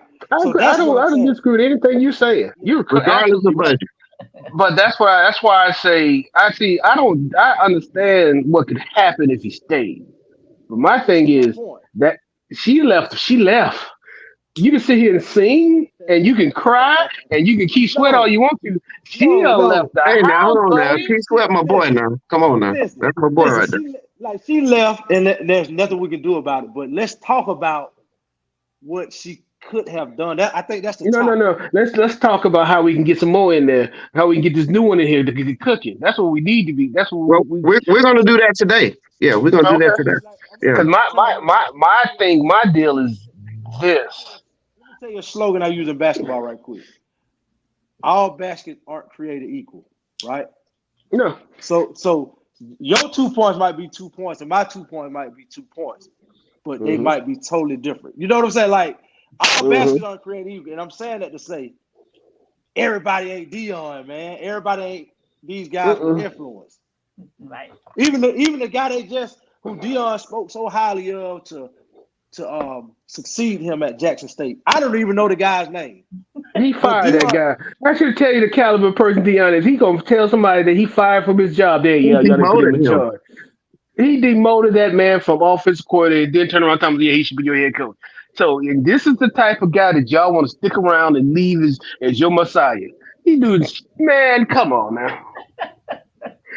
The behavior is the behavior. That's all I'm saying.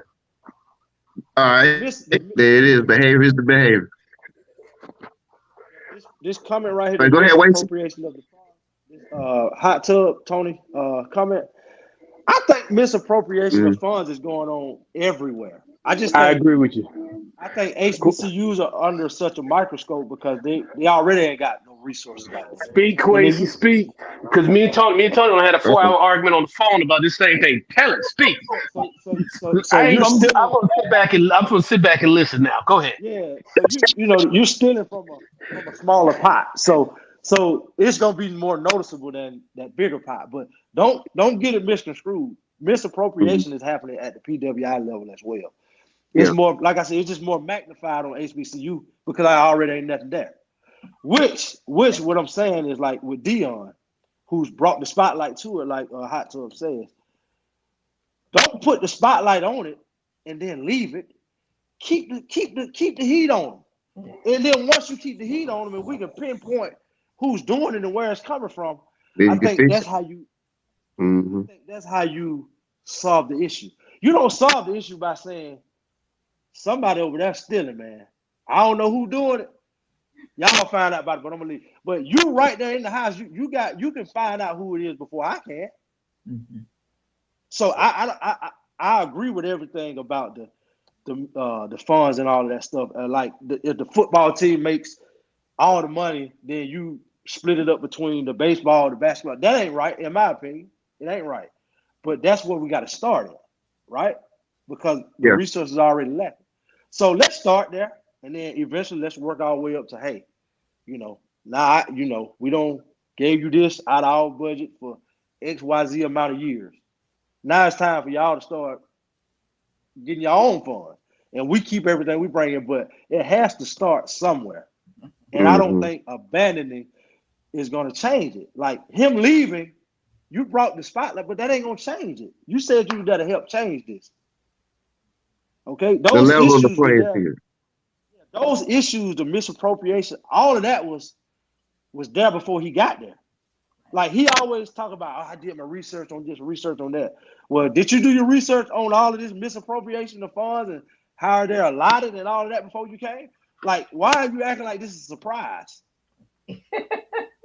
It's not a surprise. Research on what he said. He can't remember the stuff he said. Come on now. Well, of course, this stuff been existed. Corey sitting back and listening to this. Hot Tub, you out there? I'm sure Hot Tub's out there. Okay. But yeah, this is interesting right here. Very interesting when it comes to this. And I think something that we need to do mention about Deion. He also in the SWAC coaches weekly meetings or Zooms earlier in, I can forget which season it was. Might have been this season. He talked about how, and we all know how this works in football. Those who watch it real close, early in the season, the bigger schools, air quote, play the smaller schools, and they pay the smaller school to come play the bigger school. And he was looking at the different payouts for certain schools. So, for example, Alabama State went out and played UCLA out in Los Angeles area, and I think they made like, I don't know, it was $700,000 or something like that. And he was like, that's a good number, but by the time you fly across the country, so on and so forth, and spend the money, you ain't made no money. He said, and then he looked at other schools as well, and he was like, but at the end, he said, how about we put together a committee, and I'll lead up the committee if nobody else does, because that's what I do. I'm paraphrasing a lot of stuff that he did say. And I was thinking, like, you know what? This is the kind of mindset that needs to come in here and help level playing fields. So maybe now when a school does play, like, for example, FAMU goes plays North Carolina or somewhere, the budget will be a lot higher. The asking price will be a lot higher to play them. Now you bring in more money for that school, and then you appropriate it throughout your budget. So those are the type of things that I think, for me personally, a person like Deion comes out and says this. He can do that. Right or wrong, he's the type of person that can say these things and make and start leading things in another direction when it comes to mindset. So that's the part of stuff that is got to be carried on from this point forward. But if he was still there, I think that would, something like that would happen even quicker too. Well, instead of Alabama State going to play whoever you just said going to play UCLA, why don't they just play Alabama? Yeah, that's a good point. Jackson State, why don't you, instead of going across why don't you just go play Mississippi State? Mm-hmm. Have you not noticed something about Alabama? About Alabama. You know who Alabama will not play for one simple reason? Alabama won't play UAB. If you think about it, Alabama, Birmingham, right? For those who don't know. Yeah, the only team they play in the state of Alabama on a regular basis is Auburn because they can't help it. And what do you mean by that, Clay? They don't play because Alabama has this philosophy. They're Alabama and we're bigger and better than everybody else in the state. We're not coming down. We're not stooping down to your level. Those are good questions. Clyde Marshall. Yeah, with the budgets, why aren't those schools winning with the budgets? The schools that he's named, for example. Because, you want to go by budgets. If you go in Texas, Texas has a bigger budget than Texas A&M. Well, it looks like Clyde is saying schools like, let's say, Purdue, Vanderbilt, Mississippi State, why they not win in Colorado with all this money they have? Well, and my answer would be, my answer would be that they don't have the players. To me, It ain't that's the players. that's My kind of answer would excuse. be It is that ain't you the have players. It comes down somebody to can't win. Somebody wins and loses every game. no. It TCU comes down doesn't to have the budget. They don't have the same budget but they as got a Texas. coach. Like you say, all baskets aren't the same. That's All what I think. coaches aren't the same. When you get up to is the budget the same? Yes, then it comes down to the coach. I don't deny that. So your answer to the question is the coaching, not the budget. Yeah, exactly. But So fine. yeah, But the problem with yeah. Prime, so what you're asking, why can't Prime do it? Because you got to have the budget to prove that you're the coach. Now, and my problem, I have no problem with what Prime could have done or not done. I'm just telling you, Prime did what Prime's going to do. I think we're on the same page with that now. Yeah. Hot Tub, I agree with that, man. I agree, man. Like, man, I agree. I agree. The funding and stuff like that, those issues have to be addressed first. I agree with that. How we get there, I don't know. All right. But yeah, I agree. We're not investing, man. I also don't think notable alumni and stuff like that are giving back as well. I don't think so. All right, Corey. And when you finish, Wacy, Corey, you had a philosophy or idea on how we can answer this question, this comment that Hot Tub has, because most HBCUs don't invest in their athletic departments, which I've heard is true. We don't put the attention to winning games like other schools do. So what can we do to fix this budget issue? There's 48 million. There's 48 million. So the numbers are between 40 and 48 million African Americans in this country, right? So let's just say that if we really want to care about it, right? You take every household or whatever you want to call it, every one of us put $10 into a pot, right? So that gives you about $400 million, right? You take it somewhere in there, yeah. Oh, Corey, you still there?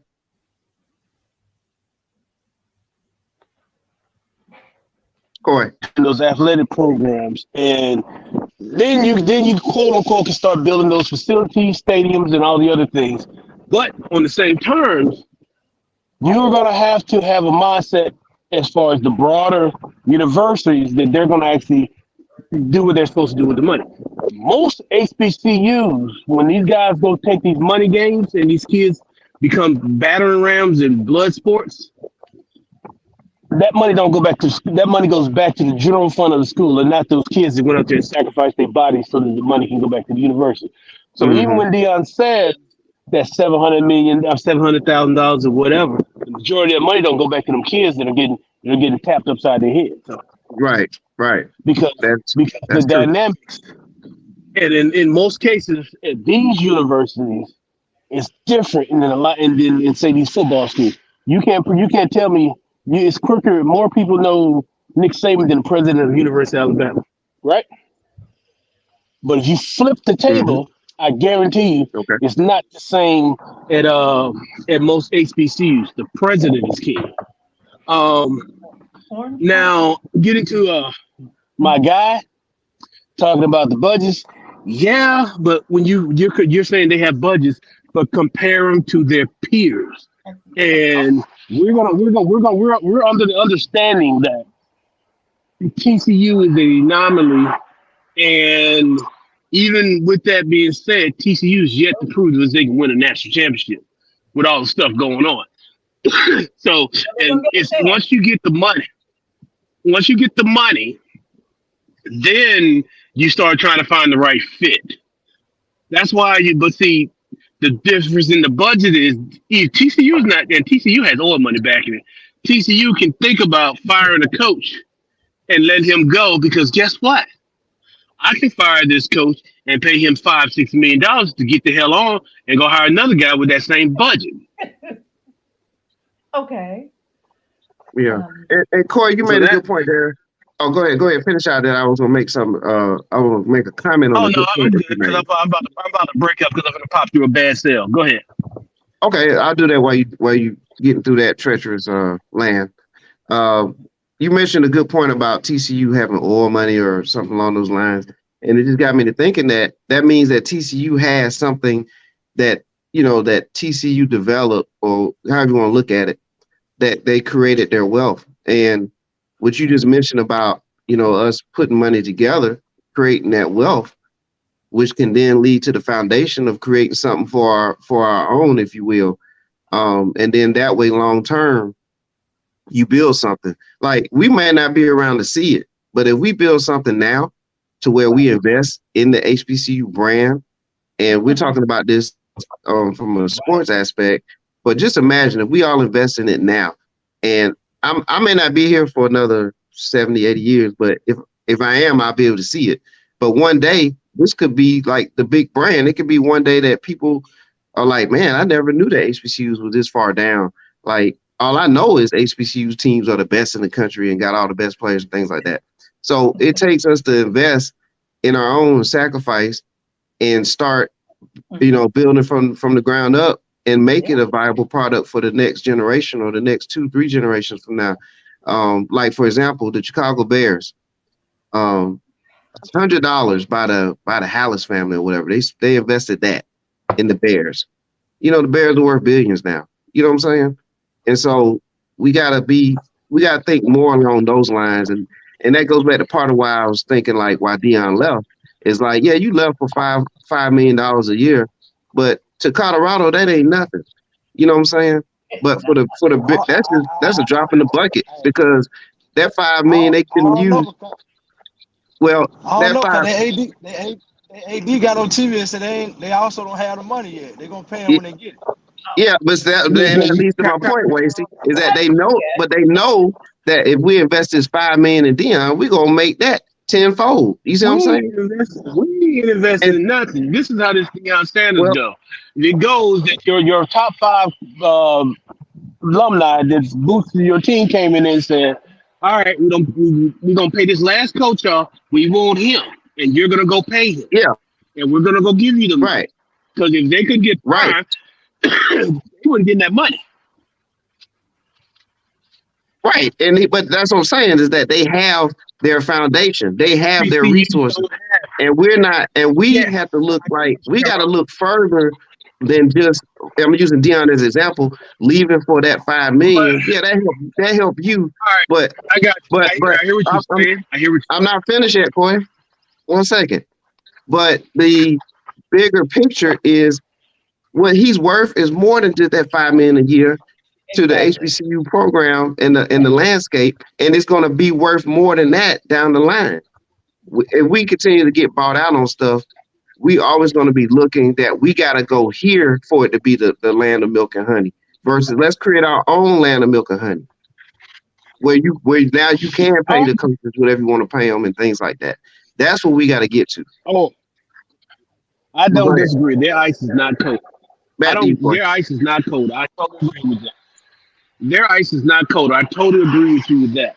Yes, sir. However, the other part of that you also got to, I mean, you had the conversation about when you're talking about these universities, there's so much other things going on with that university as far as fundraising and other things. Right. That, like I said, that money a lot of times is quote unquote going to other places, because Yeah. what they're gonna say is, why do I want a PlayStation when I got a hole in the roof? And then these ADs, I mean not these ADs, these presidents are not letting the money get down to these programs. That's one of the problems. Yeah. So you can put as much money as you want. I donate every year to black colleges. And I went to a PW White school, but I believe in it. However, I can tell you now, the majority of that money's not going to be going to the athletic departments, because we are a small corner.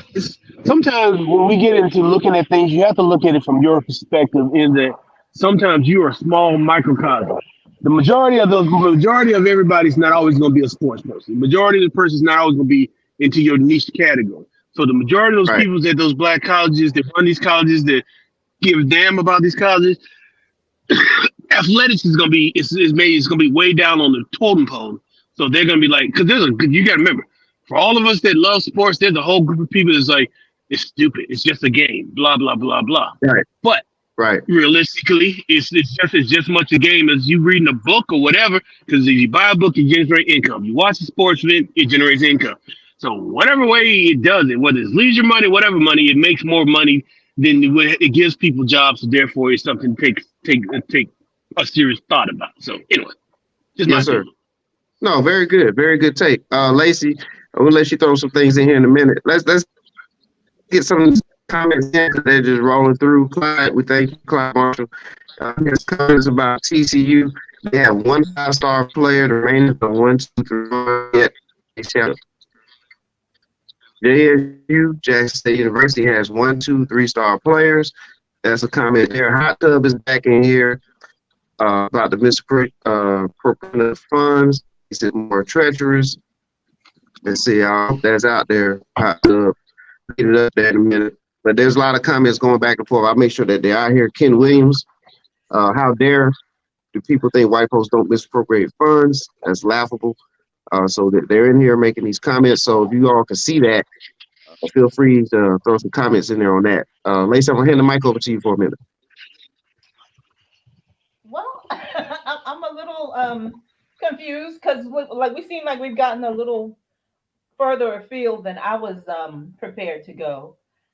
You know, we were talking about Deion and HBCUs, and now we're talking about budgets and like who gets what and appropriations. I'm just not. I didn't prepare myself to talk about that. I don't like to talk about things that I don't know anything about. And Okay. so all I can say is that the recruiter should use that. How many players in the SEC shall become selected to play in the NFL? Exclude our Alabama, Georgia, and Florida. Well, then 0. What I will say is that I saw a comment saying that the athletic programs are neglected at some level in HBCUs. Like why aren't they funded or something? It's like because they don't have any money. It's like Exactly. it's not Go that. ahead, Lacy, preach. Excuse me. He's saying preach. Go ahead. Well, no, it's that a lot of HBCUs. It's like they take a lot of pride in their marching bands and their football teams and their basketball teams because these people actually bring in money. It's like if you're an English major, it's not bringing any money except for whatever tuition you're paying. It's like these other activities actually generate some income for the university. So I don't understand the whole like the why aren't they funding them? It's like they don't have any money. they could like they were saying that Deion being at Jackson State meant that they were having capacity crowds at their games, so they're making money. He's bringing attention and money and sponsors and all of that goes along with what Deion brings to the table. And as I believe that Wacy said that it's an intangible. It's like he's worth more than $5 million to them. Even though they couldn't afford to pay him that, he's just taken away such a big resource that he alone could bring in the way that he brought it. And so I don't know who the next guy is that can do that or will even want to do it because it seems to be a thankless job and it's just a stepping stone. And unfortunately, I think that he's done more. I won't say more harm than good, but he's done a lot more harm than he was expected to do. Okay, and there's some more comments down here that we got to get in because there's some good stuff here. Clyde Marshall is also a JSU. He says he's a JSU grad. So, Clyde, I just want to throw this out there. TC Taylor is the new head coach, right? And there's a lot of players love TC. And he was a wide receiver or I believe at Jackson State. Then he went on to coach. I think he had a brief stint with the Patriots, and somehow maybe that didn't last long. But then he got back into coaching. He's coached in the SWAC. Then he circled back and coaching at Jackson State. And now he's actually now the head coach, right? And there's a lot of players that love him. There's a lot of players that actually stayed. I think only 5 players actually left Jackson State. Maybe 5 or 6 actually left since Coach Prime has left. They also brought in a 4-star from the University of Oregon, who's now at Jackson State. They just brought in a 3-star quarterback that played at the University of South Carolina and at Virginia Tech. He's now at Jackson State. So it seems like there's a lot of positive things happening at Jackson State. That obviously if Deion was there, it would be highlighted even more. But I think, the least I can do is on this platform, going to do more to highlight not just Jackson State, but Grambling and all these other schools too. We're going to do more to do that kind of stuff. And also Clyde has mentioned that North Carolina Central is going to play UCLA in the fall of 2023. So that'll be interesting. And by the way, credit to North Carolina Central University. They beat Jackson State in the Black College Championship game in Atlanta. 49,000 plus fans were there for that game. And the previous year, South Carolina State defeated Jackson State in that same bowl game. And Coach Prime was there too. Yes. And Coach Prime was there too. Right, both years. So we need to highlight that it's not just Jackson State, but there's other talent out here.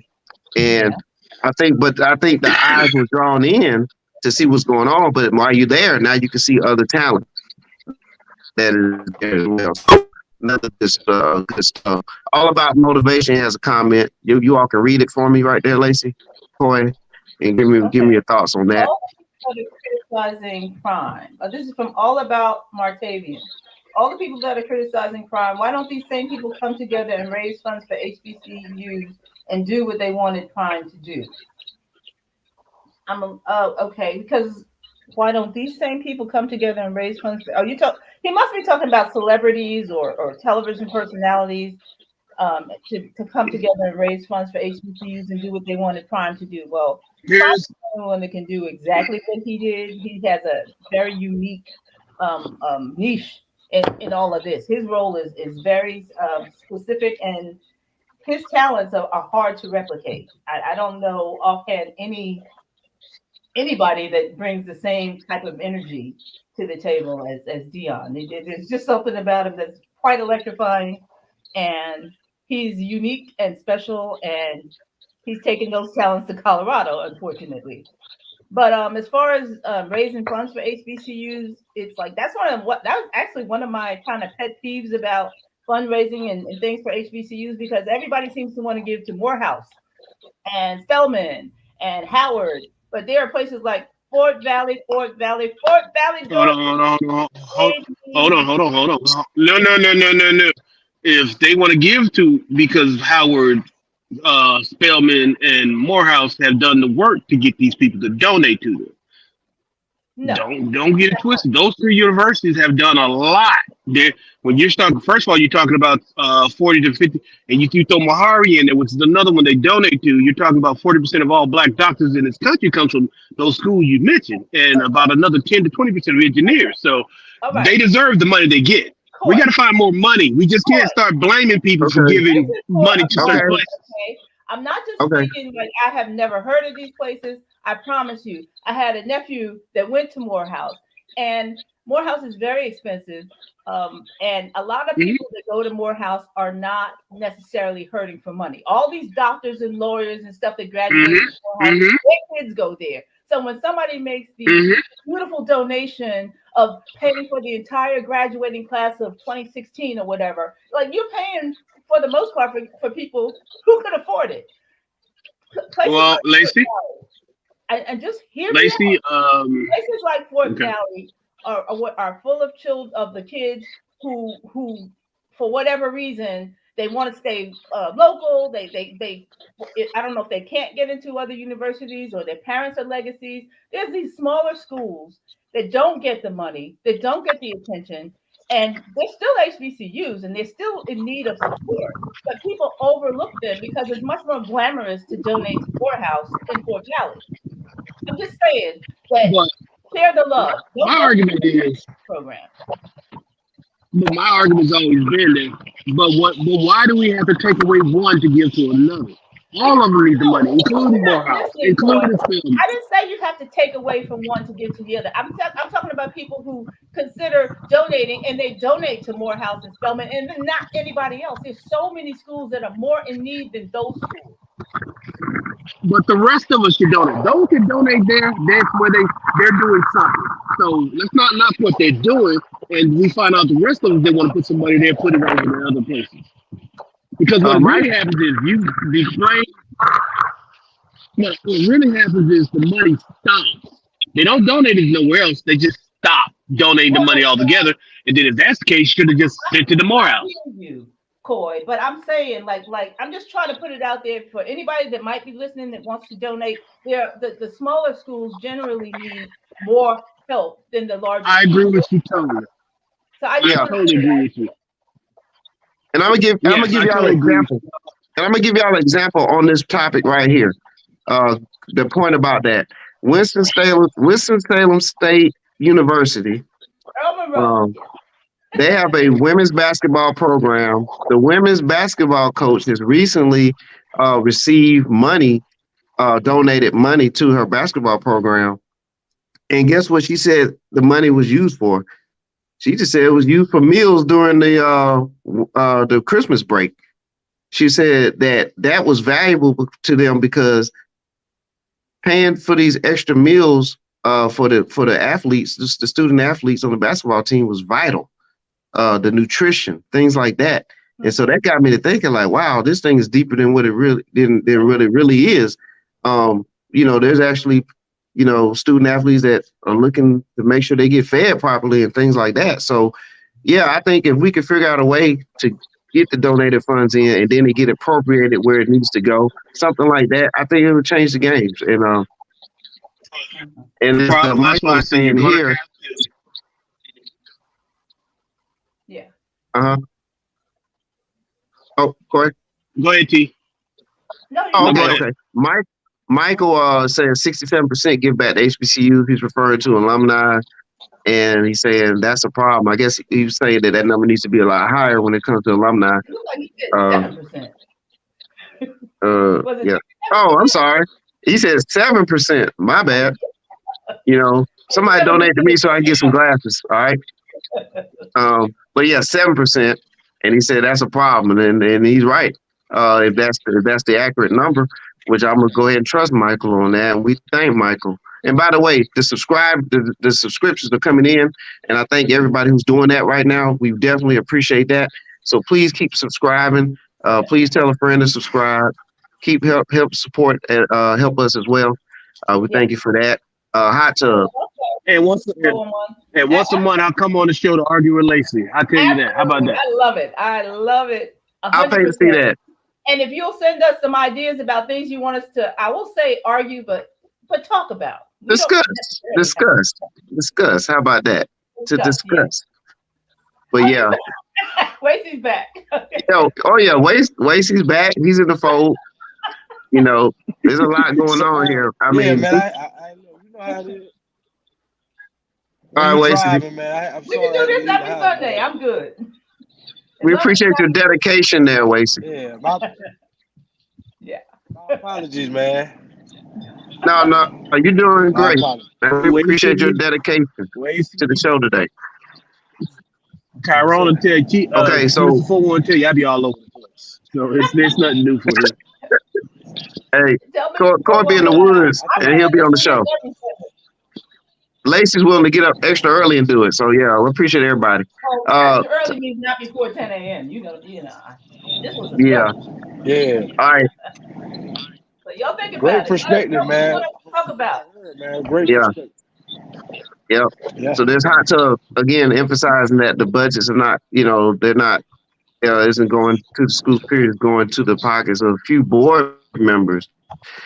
He believes that the board members are utilizing some funds, so we have to fix those things too and keep that light shine on that so that we get that stuff straightened out.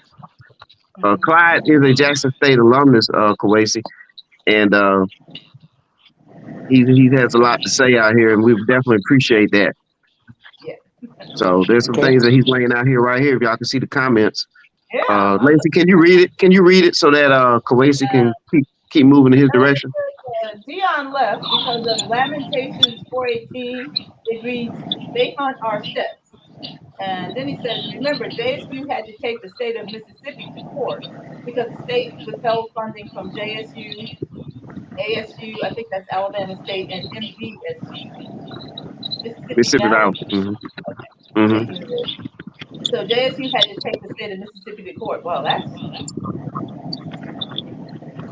like I said, I'm pretty sure Wow, the that's issue was some behind the scenes stuff that kind of pushed him out. So I'm pretty sure it was like money and stuff like that. I also feel like it was very interesting. I don't know how the other coaches in the league, when that guy made the comment, Eddie Robinson Jr., I think it was, say he ain't SWAC or something. Yeah. So yeah. I don't know how that brotherhood was. Maybe some of those guys were a little bit maybe felt a little jealous of him or something like that. So they maybe Of course it is. wasn't as welcoming, So Deion probably coupled that with the funding issues and stuff like that. So you know what, man, I'm out. You know what I'm saying? Yeah, I mean, of course they did, and that's foul. That's foul on their part because he's not swag. Blah blah blah. They need to get over that crap too, because they feel like, oh, you're just here for a publicity stunt. Blah blah blah. Whatever. And now I've been here. I've been in the trenches. Man, look, nobody want to be in the trenches. We all trying to get out the trenches. So that jealousy crap. That jealousy crap gotta go. You know what I'm saying? If the man is adding to your conference and all that other stuff, we don't have to. Y'all played a good game. They beat y'all. Keep it moving. But you're not SWAC and all this other crap. Man, go somewhere with that stuff. Be about, because just by being vain and calling him we're not SWAC is just as bad as we're Deion walking out on y'all. Because is it about the HBCUs or is it about I'm tied to this? You don't care. At the end of the day, we shouldn't care who it is, as long as we're giving back to the programs. Mm-hmm. And I would like to make if it's beneficial to the programs, then it should be. I would like to make one last comment about Deion, because one thing, and this is on a serious note. I mean, not that we haven't been, but I think maybe some of his reasoning was that he actually encountered some health issues during the course of his tenure at Jackson State that may have impacted his decision that, like, I need some more money, because he had some surgery. Oh, go ahead, Lacy. Deion, but Deion's about his brand. Okay. He's never not about it, but it's like a reality check. He's in his 50s and he's got blood clots and he had surgery. He lost some toes. He lost some calf. It's like you have health issues now that maybe factor into your decision. So, but you didn't say that, but I'm just saying. But we all can kind of speculate, and that's what we're giving our best thoughts on it. Well, Deion is welcome to call to chime in and let us know his thoughts. Oh yeah, the doors are always open, like at church. You know what I'm saying? Oh, Church doors are always open. So JE, wow. So you guys actually think it's better if Prime never even came? I'll let the panel answer that one. I think he had his season. I think I'm the one that says he did what he came in and built off of what he left behind and F him. I don't care. I mean, is it better? Yes. He created opportunity with his camp, so you can't say they're worse for wear. However, on the same token, because I think out of the three of your panelists, I'm probably the one that's more lenient to him leaving and don't see the problem with it as much as others do. But I will say this. It's not, I don't think my other two panelists have a problem with him leaving. It's way he sold out those. It's you can't say it don't feel bad and it don't leave a bad taste in your mouth. The way he came in saying one thing and doing another, which I totally agree with them about. However, he is what he is, and nobody's gonna say that he is a bad thing because as we mentioned earlier, because he came, others see this as an opportunity. So therefore, we're not going to say it was good while it lasted, but we're just like Lacy said, the mill's half 80. I honestly, going back to that, I honestly believe that this was always part of his plan to bounce on, but I think the process of him actually getting a better deal, or him feeling he get a better deal, or whatever else he got going on in Colorado, because I'm sure there's more to it, came quicker than he probably initially thought it was gonna be on his time scale. So his time scale quicker. So he jumped on it while it was there, because you can't guarantee the next couple of years when it's here. But if he goes, and his logic is, I can go, because Deion is a supremely confident individual. I can go to Colorado, do the same thing, and I can move on up. Okay. In goal is not just Power 5, it's Power 10, top 10 programs in the country. Mm-hmm. He wants to be that guy that won a Super Bowl. He wants to be that guy that won a national championship as a coach. Okay. And I assume if he wins, if he gets lucky enough to do that in football, don't be surprised all of a sudden now the NFL is on the table all of a sudden, because it's all about my brand and my legacy. But personally, I believe that Jackson State is better off for having had Coach Prime. I don't know that the HBCU community is better off, but I do believe that what he's done for Jackson State is something that they're going to be able to build on. They got new facilities. He brought attention to the program, and I think that some of that will stick. But as for the rest of the HBCUs and building them up, I think that he hurt that whole community. Okay. Some of these comments like, if you don't want to hear, why you watching? That's how I feel about that. So what I'm saying, like, welcome to the Paradise. You gotta understand, when you step out on these mics, it is what it is. It ain't like in the street, brother. You understand that? You just let it be what it is. And you know what though? I mean, I get it, because it's like, hey man, how many different ways you could talk about it, but when you really look at it though, it's important to talk about this, because it's not just about the game. It's not just about that. It's deeper things. And a lot of people have different perspectives and ideas. Like just like today, actual Jackson State alumnus was on here making, giving some information that's valuable. I'm gonna say this to our wonderful host right here. Hey, if you got a topic, you feel that there's a better topic to discuss, present it. Mm-hmm. Yeah. And knowing the way this man is, he'll talk about it. But this is something that he feels passionate about. So he's going to have the conversation. Now, we're not telling you that we're not telling you don't have to be here. We're not telling you anything like that. But what we're saying is, just like you're allowed to have your opinions and you want to have conversations, sometimes, I know I'm a married man, sometimes when I think the conversation over, it's not over. So it is what it is, brother. Just because you're done with the conversation, don't mean she's done with it, okay? Yeah, right. And also some of the panelists, there's more than one panelist. I can't get everybody on at one time, so there's things that need to be aired out. And like I know Kowacie has some things he wanted to get off his, get out there in the air, and so did Lacy. And Coy had different versions of things that he wanted to bring out as well. So that's why we continue to do this.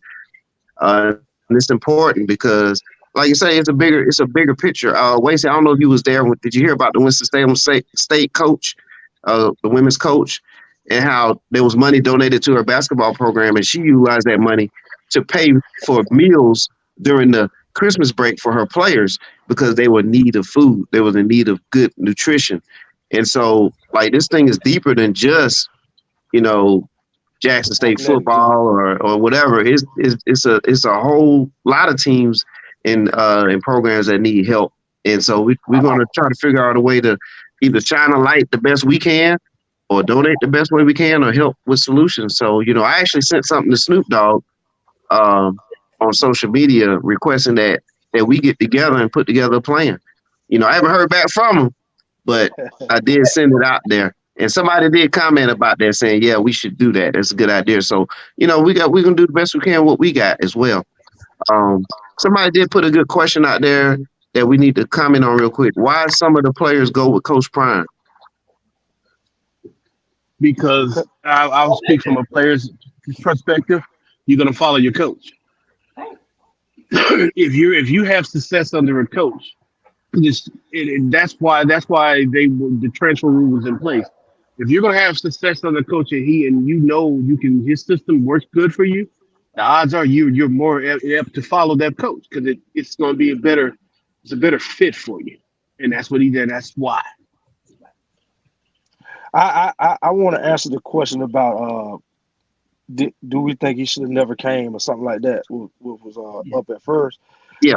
I think he should have came. I think he shined good. Put a good spotlight on him. My only concern is us using HBCU as a stepping stone. You know what I'm saying? Like I kind of have an issue with that.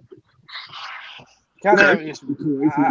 I don't necessarily agree with that approach. You know, I got you, but it's more to come. Y'all buckle up because there's more to come because now that it's shown that if you're successful at these universities and you can build a program, they're gonna do it. I mean, it just is. There are gonna be those that stick around, but on the same token, there are gonna be those that we gonna wish they would leave. Aren't there other methods to go show you can build a program than at the HBCU? Well, what do you think Urban Meyer did at Toledo and all these other? It's the same game that. We tend to think. I know you would. I would too, but we are just as American as mom apple pie. What we do tends to be the same thing as the rest of this place do. So we're no different. We have this love fest about I'm black and I'm proud, but when you look at it, when it all comes down to our movements and what we divert ourselves to is the American way in more cases than not. There's always exceptions to the rule. All right. Yeah. Well, look, we got plenty of people watching and commenting. So I would like for the people that's out here watching, you have any ideas on the solution, what will make HBCU sports better? Post that out here as well. And also post out here, was you in favor of Coach Prime leaving or staying? You put that out there as well. All right. So I think we covered a lot for today. Yeah, we covered a lot today. I think it was needed, and we'll continue to do so. I thank everybody for that's tuned in as well. Make sure you all hit that subscribe button. As I said, I see some of them coming through, and I'm going to subscribe back to your page as well. So please continue to do that. We definitely appreciate it. Wacy, I know you stepped away for a minute, but do you have any more comments or anything you want to put a bow on for today?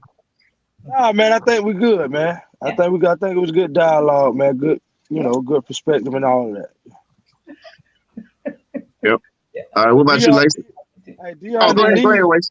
I think we said everything that needed to be said. Somebody said JSU didn't do anything for Prime, but they gave him his first head coaching job when nobody else was. That's right. Yeah, that's right. They gave him an opportunity to get promoted. I mean, well, we won't say promoted. They gave him an opportunity. Mm-hmm. Yep, absolutely. Marshall on next week. well, didn't Coach Prime also get his degree from HBCU from Talladega? And you need to have a degree to be a head coach. So I think HBCU really helped them double there. Yep. And I will say this too, Kowacie. You mentioned about the stepping stone. I think, in fairness, I do think like teams do, coaches do go to certain places and then they go to this one. But I do agree with the fact that, again, why does HBCU have to be a stepping stone place? Why not make HBCU the place to be? And maybe that's something that we need to look at. That's what he was supposed to be doing. Yeah. That's my point. Yeah. To answer that question right now, the HBCU in this case was used as a stepping stone because nobody else would hire him. Jackson State hired him. However, and in my opinion, he used them knowing all along that he was going to leave. He used them to show what he could do as a head coach. Right. Exactly. He used them to show them that he could build a program. And honestly, if you really think about it, HBCU is a great place to go to show that you can build a program because of the financial restrictions and the other stuff that goes along with building a program at their schools. If you can be successful there, is a good sign that as another school or whatever, that I want this coach here because if he can build it there, imagine what I can do with the resources. It's like that kid. It's like that kid that you see that come in that all of a sudden he goes to college and gets 3 square meals a day and he grows 3 damn inches. Imagine what you can get when I give you everything you need to do what you need to do. So, And that's it is what it is. So why didn't Colorado hire Deion 3 years ago for all of these? Because he was an unproven. Come on. Hey, this is for. I got a question for Wise One. Why didn't Colorado hire Deion 3 years ago before Jackson State? You ever thought about that? Good. Interesting. Yes. Well, it's been a wonderful Sunday morning. 2 hours later. Yeah, that's good. It's gonna re-air and everything. So, man, I mean, but all these comments are rolling in. It's making you think even more when these comments come in like that. So, and think about this, ladies and gentlemen. The economy was boosting, was blown up in Jackson. They're always gonna have a good fan base. That we need to make that known. They've had a tremendous fan base even before Coach Prime, and they're gonna have one even after Coach Prime. And so let's not forget that they're getting players in there too right now as we speak. They got a quarter. They brought in a 4-star from the University of Oregon. So, let's not forget that Jackson State has one of the higher attendances in the conference. So yeah, and actually, beyond the conference, like they actually outdo some SEC teams and some other conferences too. With attendance. So yeah, it's very good. And man, could you imagine though that Bethune-Cookman Jackson State game this year, Coach Prime and Reed? Man, that would have been something else there. Still gonna be happening, but that would have been some more fire there. And support and love for that. Yeah. All right. Well, look, we're gonna get these comments in here. Thank everybody for watching. Yeah. Remember, please hit that subscribe button. Please share. Sharing is caring.